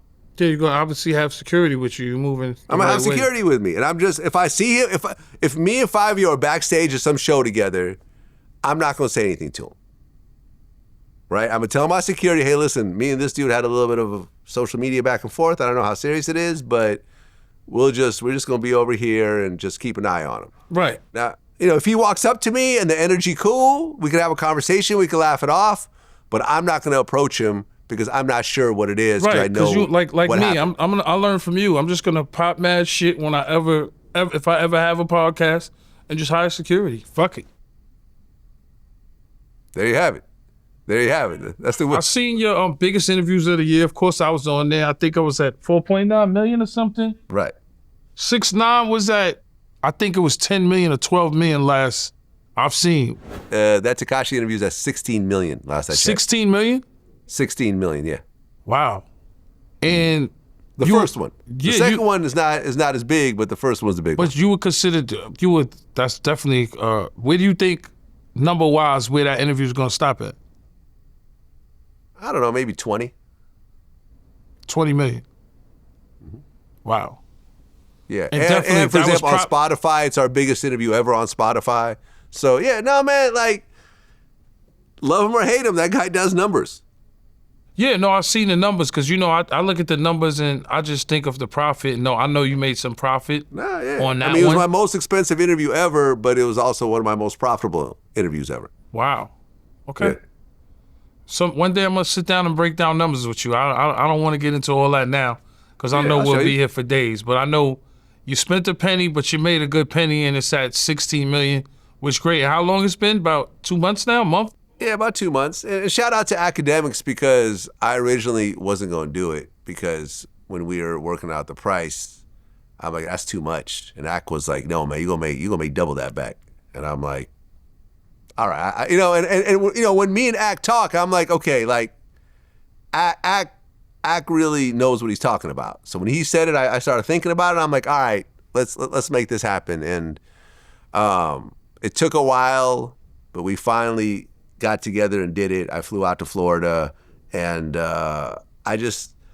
I think it's dope because he did so many interviews around that time, but I feel like my interview was far and beyond the biggest one. Even when you compare it to like the Aiden Rosses, who are like major streamers, like mine did way bigger numbers than everybody. So I think a lot of people just want to see us two together and do our thing. Right. And, it was, the interview did numbers. It's undeniable. You can't say 6ix9ine to do. When did you and Akademiks relationship start? It's been a while. Y'all had a relationship for how long now? Been cool for a while. I mean, when Akademiks was popping, I mean, even before he got to Complex, I'd already seen sort of what he was doing. He was really like the first streamer in the hip hop space. He was the first one that was getting online, staying online for 5, 6, 7 hours, having his whole chat community, and really being very vocal about his opinions, going back and forth with people, not backing down. I learned a lot of stuff just rocking with Akademiks because there's a lot of times before where things would happen and I would just not say nothing and people would come up with their own versions of the story and those stories would keep growing and whatever else. Like I learned to just start addressing things a lot quicker. You know, like for example, the whole Joyner Lucas lawsuit, you know, which I talked about with Wack yesterday. That's going to come out today. Right. Like, I addressed it right away because I didn't want this whole like Vlad's trying to extort Joyner for an interview, which is what he was putting out there to keep, you know, building and churning into reality. It's like, nah, that's not what happened. He was given a couple options. He told me to suck his dick and call my lawyer, and that's what I did. The lawyer part, not the dick part. Right. No, pause. Because that sounded crazy when I said it out loud. But that's the whole thing. Like, I'm now getting in front of it, and I did a whole 30-minute response to it. You know, or like the Farrakhan thing, you know, when it was like, yo, I wasn't saying nothing. It was making the situation worse. I finally just addressed it. And now I can address it every time. But I saw Akademiks. I saw the potential really early with him. Right. And that's the thing with a lot of these dudes in my space. I see when they're starting to bubble. I reach out to them early. I don't hate. Because that's the thing. You see like the Peter Rosenbergs of the world, you know, who just hate on every other, you know, person in the space that comes up and talks shit about them and so forth. I'm the exact opposite. I've always embraced everybody. Like, ask Charlemagne. We've talked about this, you know, publicly. I was the first person to find him when he was still in South Carolina on the radio before Wendy Williams that's why you and him have a good relationship like that. That's what I'm saying. That's why me and Ak are cool. This is why me and Charlemagne are cool. This is why me and Sean Cotton are cool. This is why me and Adam 22 are cool.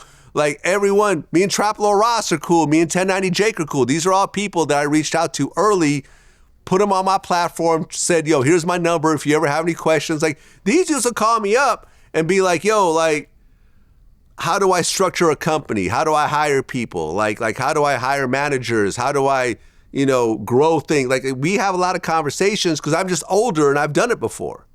And I've always had an open door policy and these dudes all rock with me, and I learn a lot from them too. They bring a lot of resources to me. I didn't even know you had a relationship with Say Cheese, Sean Cotton. I didn't even realize that, like that you knew him from way back like that. No, man, I've had Sean on my show multiple times. He used to, you know, he said on camera that he was working at Best Buy and he was watching VladTV interviews on his lunch breaks, and he said, man, maybe I could do that. Let me do my own version of that, and look what happened. It turned into a real serious business for him. Same thing, Adam 22. Adam watches all my interviews, like seriously. Like he'll hit me and be like, yo, like interviews I don't think anyone's even watching. Like he watches, and he kind of based Vlad, you know, No Jumper on what VladTV was doing, but of course he had his own thing. You know, he's more into the porn, he's into like, you know, other, you know, the face tats and all that type of stuff. Yeah. More and more the underground artists, and he did great with it. But this is someone I rock with also. A lot of these dudes, man, because I feel like we could all win working together as opposed to beefing. Because I feel like that beef shit is y'all, lame. Y'all definitely all got great relationships. Adam, he's doing his thing. Akademiks. I mean, even the Camerons. Like, I've been on Cameron's show, right? Even the Camerons, like. Do you feel like sometimes people think that guys like you and Akademiks and Adam are a little cocky because y'all are actually some of y'all are making as much as a rapper as more as a rapper now? Do they feel like y'all are cocky? No, just being honest. Yeah, man, we're all cocky in our own way. We all built these platforms ourselves. None of us had labels. None of us had investors. And we got to the point where we have a following that's bigger than some of these artists. So when these artists start to disrespect and do shit, when we respond, our voices are sometimes bigger than the artists' voices. Look, Meek Mill really had a problem with what Akademiks was doing to him over the years. Like he said that, like, I remember we were talking about like how Meek's label was like, yo, Akademiks is like hurting your sales. Like people aren't rocking with you because of Akademiks. And, it's like, why don't you just make nice with them as opposed to just dissing them all the time? And, at certain points they made nice together. So I think it's just all part of it, man. There's certain artists out there that just never have to do media, like a Playboi Carti or like a Kendrick. Right, but those are few and far between. Like most times, you get to know the artist through the interviews, and you know what I mean? Because there's the music, and then there's who they really are, and sometimes it could hurt them, right? So, for example, I feel like most people liked Young Thug better before he started doing interviews. You think so? That's how I feel. Because once he started going on the whole, media tour, trying to convince everyone that he's not a snitch, I feel like the mystique of a Young Thug is now gone. And people aren't really rocking with him the way they did before. But by the way, I was going to mention this to you during our part of the interview. Me and Tekashi argued about this.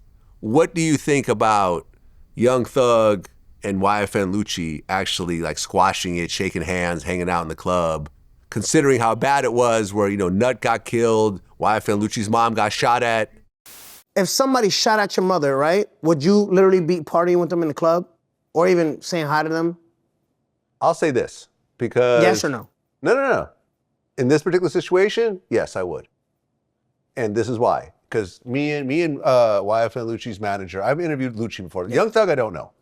But Lucci, I've interviewed multiple times. And his manager, Fly, we go way back. Okay. Very solid dude. Okay. So me and him had a long conversation about this. And the reality is this.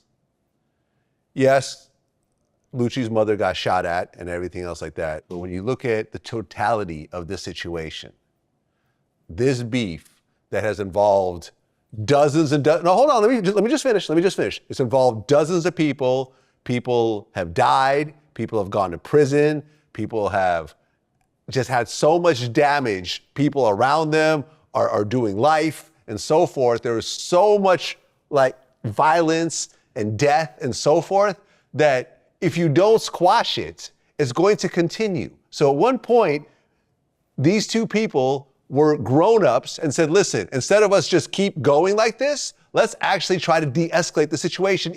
6ix9ine did have a point because, I don't know, I feel like once somebody shoot at your mother or in your mother's direction or mother's house, hypothetically or so-called, or all the things they went through or bodies drop, I think it's just like inexcusable. Like this, we can never be friends again. Just certain things. Even if I was to get jumped, I don't think we could ever be friends again. So I kind of see what 6ix9ine was saying with that. But I mean, as for Atlanta, they was two brothers that both did time. They both had careers, both had family, both took losses, houses got shot up. So it's good for Atlanta hip hop, and I think Atlanta thrived though for them being together. So when we started seeing them beef like how New York beef, it was just like, oh, all right, fuck it. It's like any other place. You know what I'm saying? But when bodies drop, I get it. I think get for it. me, your mother gets shot at. I'm a fan. You're speaking from experience. I fuck with your mother's house got Lucci, shot but up. like for my mom's house getting shot up, or I could never forgive a motherfucker for that, or or one of my mans died. I don't think I could ever forgive. That's the thing that's fake about music, It's like to me, it's like a lot of fake shit. Like even when the Durk and the NBA YoungBoy shit, once NBA YoungBoy is the hottest motherfucker, everybody in the industry is going to sway towards him. That just was with Durk. So for me, I don't play that game. Because I realize that we're not just friends, it's business. Right now, it's lucrative to be NBA YoungBoy friend.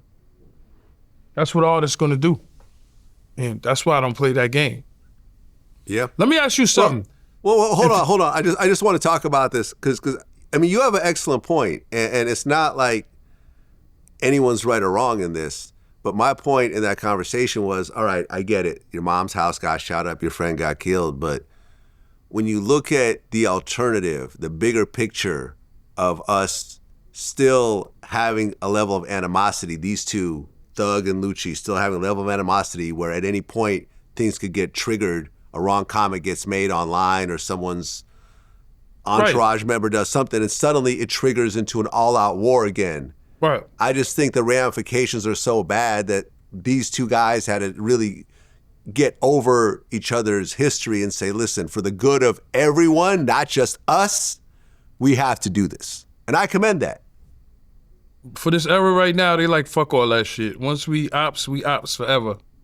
You know, we ops till the day we die. So to me, it was cool, but for a lot of motherfuckers for the families that got lost or cribs that got shot up, in the back of my mind, I'm always going to think, fuck this nigga, and you always going to think, fuck this nigga.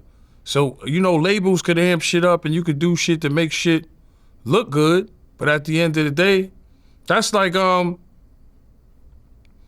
9-7, Gaming 50, and the next day they was doing a charity event. That's like, you know, motherfuckers don't like each other. That's just a label trying to keep the peace or whatever it is. You know what I'm saying? Feel me? Yeah. That's the way I see it. It's just all fake, man. People are not friends. They're going to sway to whatever's hot. Like, I seen motherfuckers 50 diss, fuck with them after they dissed them because it's flaming hot TV shows. You got everything going on. It's all a game. It's all politics, and it's all about winning for them. That's it. Now, let me ask you a question because I'm interviewing you. Mm-hmm. Out of all the legends that passed away, what would be your fucking dream interview? Of someone who's no longer alive? Yeah, that's no longer alive. Legend, music artist, actor, whatever it may be. What would be your dream interview for anybody that passed away? Michael Jackson. Oh shit! I didn't think you was gonna say that. Michael Jackson. I would interview, if I had a chance to interview Tupac and Michael Jackson, I would go for Michael Jackson. Oh well, I know it's those two. I just always wanted to ask you that, like if some. I mean, Tupac and Michael Jackson be my two biggest ones. I mean, obviously Prince would be a huge one, but I think that, man, imagine a no holds barred DJ Vlad Michael Jackson interview where I could ask him whatever I want. Because think about it, Tupac was pretty transparent. Right. Like whenever Tupac spoke, he just said whatever was on his mind and nothing, you know, he talked about everything. Right. Talked about his mom being on crack, talked about the rape case, talked about Biggie, talked about this, talked about being homeless, whatever else. Like Michael was very guarded. Right. He didn't really talk, barely did interviews, barely talked. You know, imagine me talking about how his kids are obviously not his biological kids. Right. Right? Everyone wants to look the other way, but all his siblings have kids with white women who don't look nothing like Michael Jackson's kids. Right? Right. So those are not his kids. So imagine a conversation with me and Mike talking about like, hey, why'd you decide to have kids that are not biologically yours? It's one thing to do in vitro, to have a surrogate. Okay, cool. I'm going to get some woman's egg, use my sperm, and I'll pay her some money and raise the kids myself, but these are still biologically my kids. Michael's kids are not biologically his. Those are not black kids. Right. I have black, mixed black kids. They don't look like Michael Jackson's kids, right? All of them. Like none of them look partially black. These are all like other races. Right. So, and just like, the making of Thriller, and it's just, the relationship with the father. There's so much there, man. I remember I had Michael Jai White on my show recently, and we got into a full-blown argument where he claims that Stevie Wonder was a better artist than Michael Jackson, and I just couldn't accept that. You can take Michael Jackson and Prince, and they couldn't touch Stevie Wonder. They could not touch. I mean, I could see why you would say that. Wonder together because he's blind and he could. Just his music. His music. You start thinking. I would disagree. I'm a Stevie Wonder fan, but I would disagree. Really? I would disagree. Yeah. Do you know how far back and how many amazing albums? Yeah, he was tripping with that one. Stevie Wonder's definitely. But Stevie Wonder's definitely a genius. Yeah, I'm not saying that. I'm going with bigger than Michael Jackson. Nah. Maybe you know what? Maybe he could have that argument because Stevie Wonder's blind and he could, he's playing instruments blind. Yeah. But I'm saying Mike win it just off the dance moves. Anyway. And Vlad, what's a question I wanted to ask you? How do you know, to interview? How do you stay in tune with, the streets? You know what I mean? Because, everybody always says most of the artists that was on your show, a lot of them died, right? That's like the Vlad. Except for no, that's ridiculous. Right? Most people did not die. Number one, every single person, okay, let's just keep it 100 right now. Let's just keep it accurate. Every single person I have ever interviewed and I will ever interview will all die. Of course, yeah, that's a guaranteed fact. Right? Am I right? Every single person I interview will 100% die. Okay. Because every human being dies. Yeah, I mean, I think people died on your show because it was more of a streets, but how do you stay in tune with the streets? How do you know who the fuck to interview? I know one time you might be interviewing a mafia guy, but when it comes to any of the street artists from a King Von to, because you interviewed King Von, obviously, right? No, I didn't. We had an interview planned, but it never happened because he died. But name some of the artists that you interviewed, like the street artists that, that passed away? Yeah. Or just in general? Just in general, well, passed away. Here's the thing, right? So we've gotten to the point in terms of our reputation, in terms of what I do and the kind of numbers that I do and the kind of impact that I have, is that when most guys that are known get out of prison, they will usually reach out to me first. Right? Terrence Gangster Williams, Birdman's brother, he came to me first. And now he has a whole career based off that first interview, right? He's still doing his thing. He's supporting himself. He's doing great. Ali Zoe Adam, one of the founders of the Zoe Pound, allegedly, although this is a very sort of gray area that I'm not trying to get in the middle of. Right. But, he reached out to me to do the first interview. A lot of people reach out to me, we may not necessarily cut the biggest check, but they know that once they do my platform, everyone will see it, and then everyone else will start reaching out and so forth. So a lot of it is people coming to me, and otherwise, and I'm active, I'm not just sitting at home watching movies all day long. I'm watching all of the main news outlets. I'm throughout the day, I'm watching everything that happens. I'm on forums. I see kind of what's bubbling before it actually hits social media and so forth. So, it's I try to keep in touch with everything.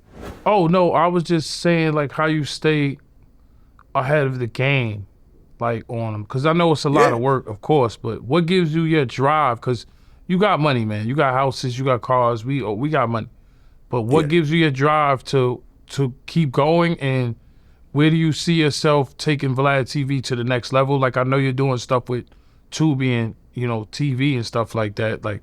Yeah, well, no, I don't have anything going with Tubi, but there is a very big deal that's going to be announced pretty soon. I can't mention it yet because it's still kind of getting worked out with lawyers. Okay. But I mean, the drive, I just want to be the best and most impactful in terms of what I do. At the point that I'm at, I feel look, like I said, there was 1 million Tekashi interviews, but which one was the biggest one? Right? When they do the media power rankings, I'm always near the top of that list. Right. Because I'm just competitive. And people like I'm so competitive that sometimes I get into my feelings. That that competitiveness into cockiness? Because sometimes, even I can be like, yo, Vlad, you getting a little cocky. Yeah, no, I know. Like, look, I remember making some comments about G Herbo, and he got pissed off and, responded and was like, because I was annoyed because we were supposed to do an interview and it kind of kept dragging out and dragging out and dragging out. And finally they passed. And then I saw he did an interview on some platform and it got like 700 views. And I'm like, I was like, yo, man, I gave this dude a lot of his important first few interviews when he was still bubbling, when he wasn't, as big as he is now. And then, artists get to a certain level and then they don't rock with my platform anymore. And I kind of take that personally sometimes. And I get in my feelings about it. And really, it's just me venting. And sometimes they respond, sometimes they don't. But I'm like, yo, I'm competitive in this shit. People think, oh, it's just an interview. What's the big deal? But this is my life's work. This is, my DJ career was cool, but that's not what I'm known for. When it's all said and done, when I look at my legacy, when I look at, my kids and what they're going to, be known for, those are Vlad's kids. And, there was talks, there was an actual talk about me getting a Hollywood star on the Walk of Fame, but they just haven't opened it up to digital yet. Oh, shit. And that would be amazing, living in LA and having my kids be able to go see Dad's star in Hollywood. Definitely. Right? That would be dope. If they ever open it up, I think that I'll be one of the first that's actually, open to that because of the history of it. So I just want to make that mark, and I want to go as hard as I can in this field and make the biggest impact and get the biggest numbers. And in the process, I think I've changed a lot of people's careers and trajectories. Tekashi even told me because we always talk now. He's like, yo, when our interview came out, my label was like, God damn, okay, we about to put some more resources behind you. Vlad, because he was kind of quiet up to that point. I'm gonna be honest, what you did for me, that part, I remember doing our first Vlad interview and the magic and how viral it's been, and me doing it without a publicist, without management, without a machine, with just doing VladTV and getting me hot, and I always appreciate you for that. How do you feel when you help people and they fuck you over, don't give you your props? Because I always give you your props, man. I always say that your platform is one of the biggest platforms to help me out. How do you feel about relationships within the industry? Are you cool with a lot of rappers? Or I know you cool with Akademiks and Trap Law and Wack, and we know you're friends. But who do you like out of the young guys or the up and coming guys, or who's on your radar that you like? That I like, or who actually I have relationships with? Relationships and who's on your radar. Who do you actually watch? Look, man, I ran into Tusi at the Young Boy show. He was one of the openers, on that tour, and it was oh shit, I gave him one of his first interviews, and now he's blown up after that. He was like, yo, man, we were just both happy to see each other, we exchanged numbers and everything else like that.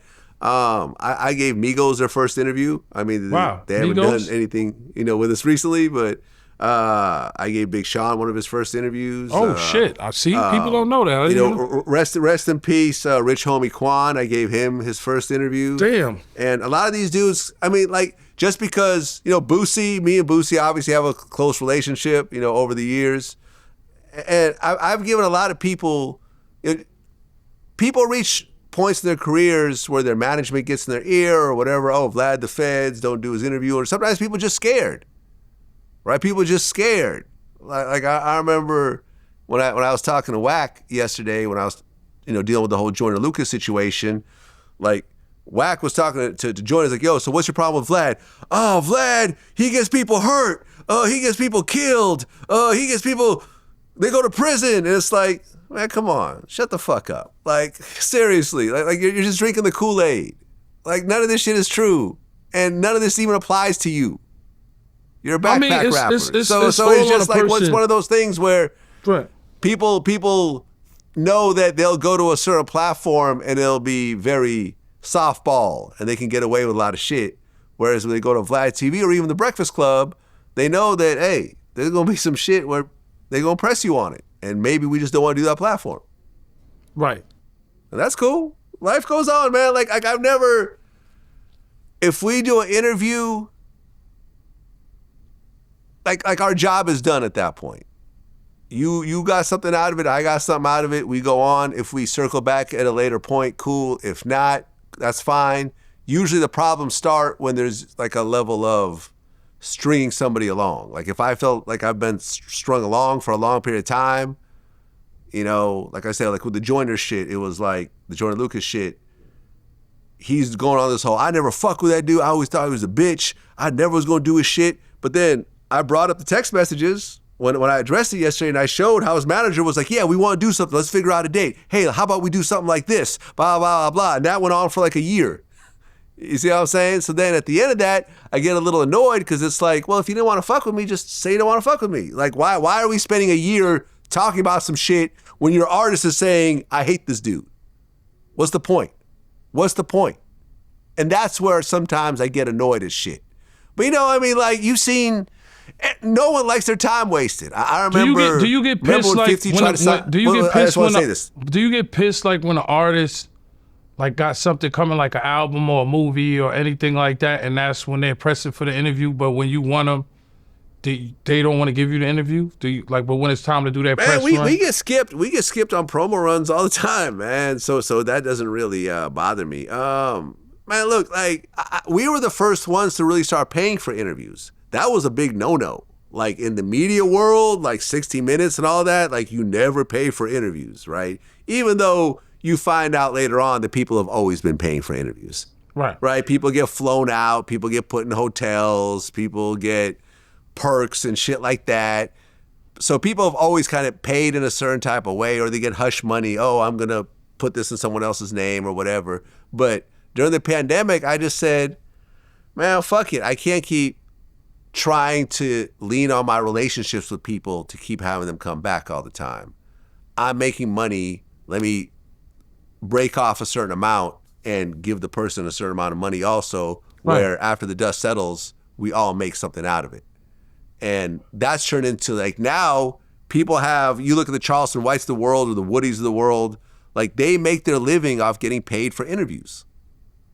And that's something that I started during the pandemic, and now a lot of people have adopted.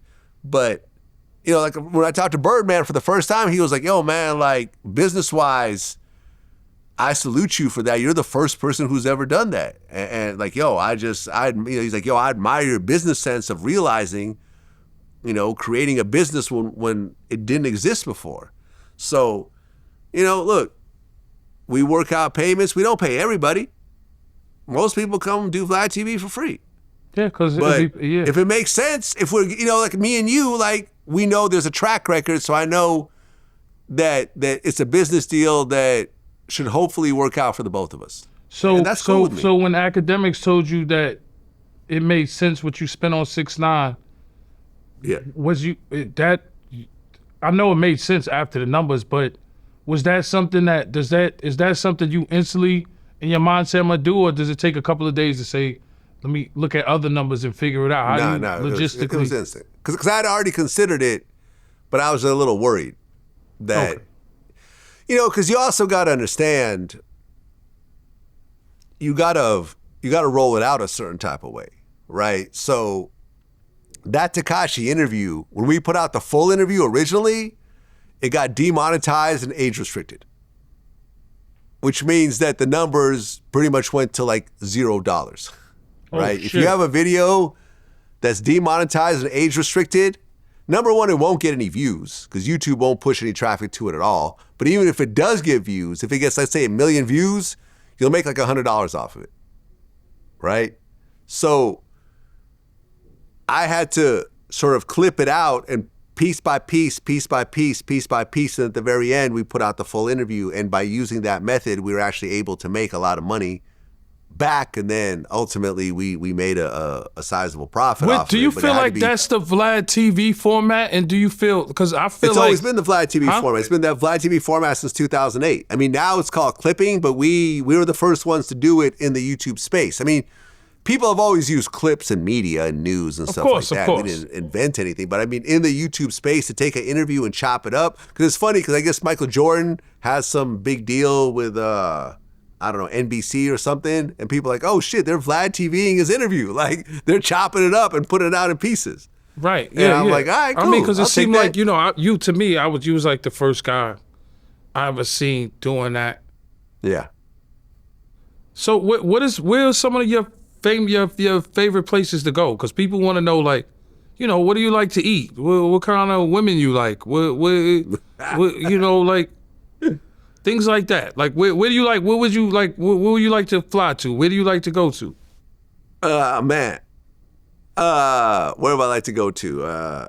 I mean, I haven't been to Brazil in a while, but I love Brazil, Rio de Janeiro. Okay, that's one of my favorites. Yeah. Some of the baddest. You been there? Yeah, I've been there. We went on a whole tour in Brazil. Yeah. I mean, would you say that Brazil got the finest women in the world? Very, very beautiful women there. I can't knock it. Yes. Yeah. So Brazil was awesome. I haven't been there in a while. People are telling me Colombia's dope. I haven't been there yet, but I'd want to go there at some point. I know you went to Dubai before. Dubai, right? Dubai is great. You know, I did Dubai at it was my 50th birthday. I stayed at the Atlantis Royale, which was the big hotel, the newest big hotel. Yeah, that's the big boy. Yeah, of course, yes. Yeah, that was dope. I mean, different places for different reasons, man. Like Jamaica probably is the most beautiful natural scenery I've ever seen. Paris has the most beautiful architecture I've ever seen in a city. The Palace of Versailles was the most over-the-top house I've ever seen, you know, whatever mansion, whatever you want to call it, castle. I'm trying to think what else, man. Hawaii is beautiful. I love going to Hawaii. Yeah, I haven't been there in a while. Bay, where I grew up. I love Hawaii, too. Yeah. I like Miami. I've been going to Miami a lot recently. Of course. You know, I've been rocking Miami. I love New York. You know, I still have a spot, you know, in Brooklyn and New York, in my studios in New York. Definitely. Yeah, man, a lot of spots. You know, I mean, I've been to like 35 countries. I haven't been to as many countries as you. But no, that's great. Now, let me ask you, before I get out of here with the Tony Yayo show on Vlad, I would say, what would you say to the youth out there that, you know, admire you and, you know, want to do what you do? Like, when, you know, YouTube, like, what advice would you give them for success, to be successful as you? Yeah. Well, I mean, number one, I have a VladTV YouTube masterclass. So if you actually go to VladTV.com, go to youtube.com/VladTV/join and choose the masterclass option. It's a breakdown of how I actually built the business and a lot of, you know, in terms of the equipment, how we get guests, everything else like that. But oh shit, you know, I gotta fucking check this fucking, y'all check out the fucking masterclass. I'm gonna watch this shit myself. Fucking gotta fucking subscribe to that masterclass with my man Vlad, man. That's good. I'm glad I asked you that. $100 a month, but it's really a lot of resources, right? So what I would say for someone that's starting right now with 0 followers, 0 social media, anything else like that, number one, you got to figure out really your true voice and who you really are. Like, you can't be like somebody else. You can't say, oh, I'm going to be the next Akademiks. I'm going to be just like him. No, like he has his lane. He is who he is in real life. Like, me and Ak talk for hours off the phone. It's no different than hearing him on camera. It's not a different person. I really, you know me. I really, our conversations off camera are the same as on camera. I really am who I say I am. And so you have to really figure out who you are, who your passion is, be authentic to who it is that you are, and really push that to the extreme. Really, really push that, and don't try to keep everyone happy. Like, when you see in the media space, when you see the like the Sways of the world, right? And this is a guy that I listened to growing up, right? But Sway is kind of like, tries to be cool with everybody. He doesn't really push the line. He doesn't really push the envelope. He gets a lot of big guests, but the interviews aren't really over the top, like a Vlad TV interview. So, you know, so his lane is very different than mine. Right. And you could get the bigger guests, but you won't get the huge numbers. If you want to get the huge numbers, you got to really push who you are. Yeah. Don't be politically correct. Don't be politically correct. When you look at, like, you know, 50 is who he is because he came out and was like, how to rob. Nobody was doing this. Right. Nobody was doing this, and he knew that there's going to be backlash over it, which there was. But he's like, fuck it. But you could tell listening to that song, and that was the song that got me introduced to 50 Cent.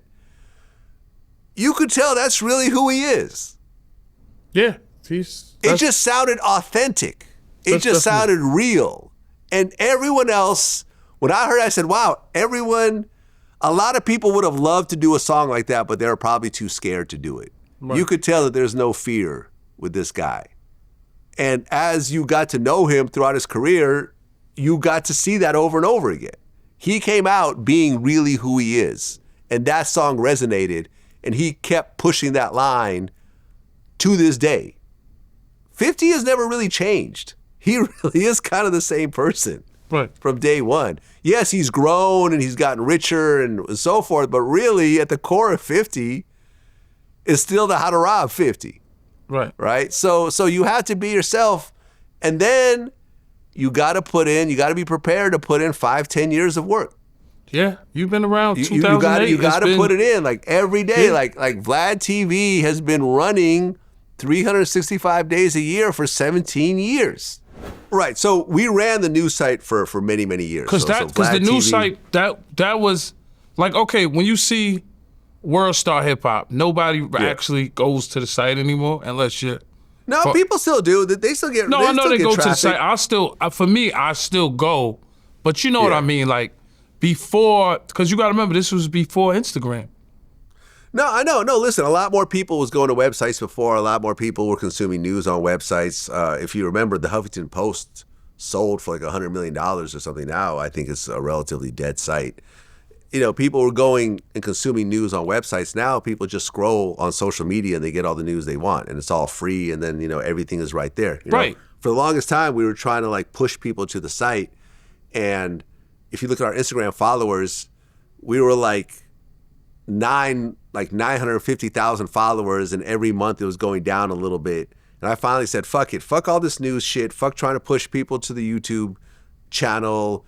Stop trying to push people to the website. Let's just start putting up videos and start utilizing the platform properly. Right. So once we start doing that, now we're at 1 million followers. And every day now the followers go up because people just like to consume things a certain type of way. So you have to sort of adapt with what it is. Like if you create great content, new platforms will pop up over the years and you could utilize those platforms. Like we never used to use Spotify and Apple Music, but now it's become one of our revenue streams now. And now we're starting to grow those platforms because it's been there and so forth. And now we could put all our stuff there. But stay consistent, be who it is that you really, really are.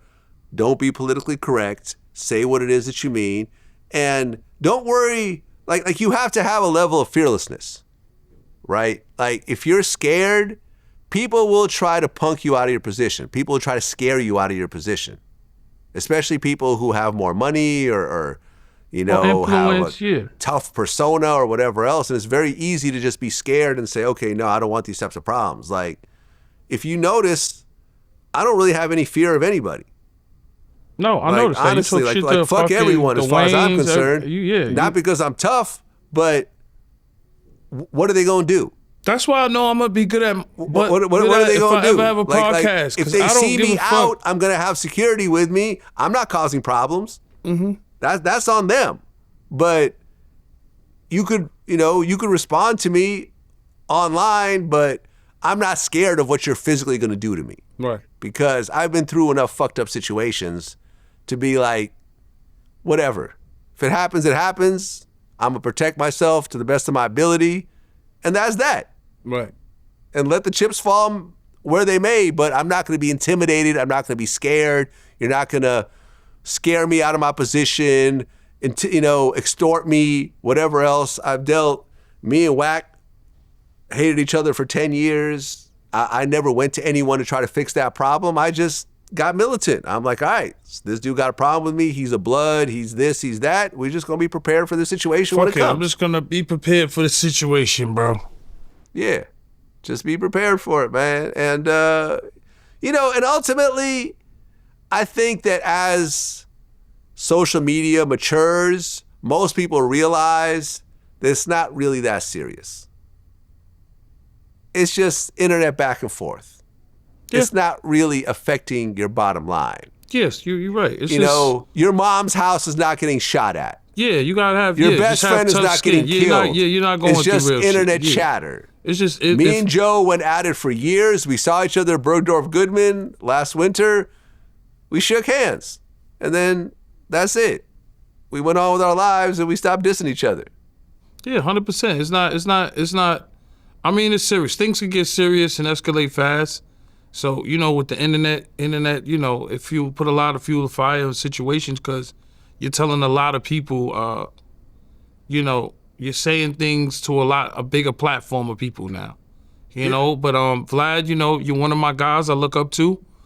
Thanks for being on the Tony Yayo show on Vlad.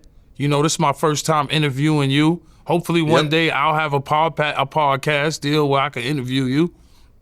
Thanks for having me. I know you got some big things coming out, and and look out for the school. What's the school so I can get on it? Because I know you my guy, but you get busy. The Vlad TV YouTube Masterclass. Vlad TV YouTube Masterclass. If y'all not subscribed, subscribe now. Vlad got a lot of money. He got a lot of money, so learn how he does it. Because I'm definitely signing up for the class. And thanks for being on my show, Vlad. And you know, hopefully I'll see you again next time. I can interview you again. Love this. Peace. Peace.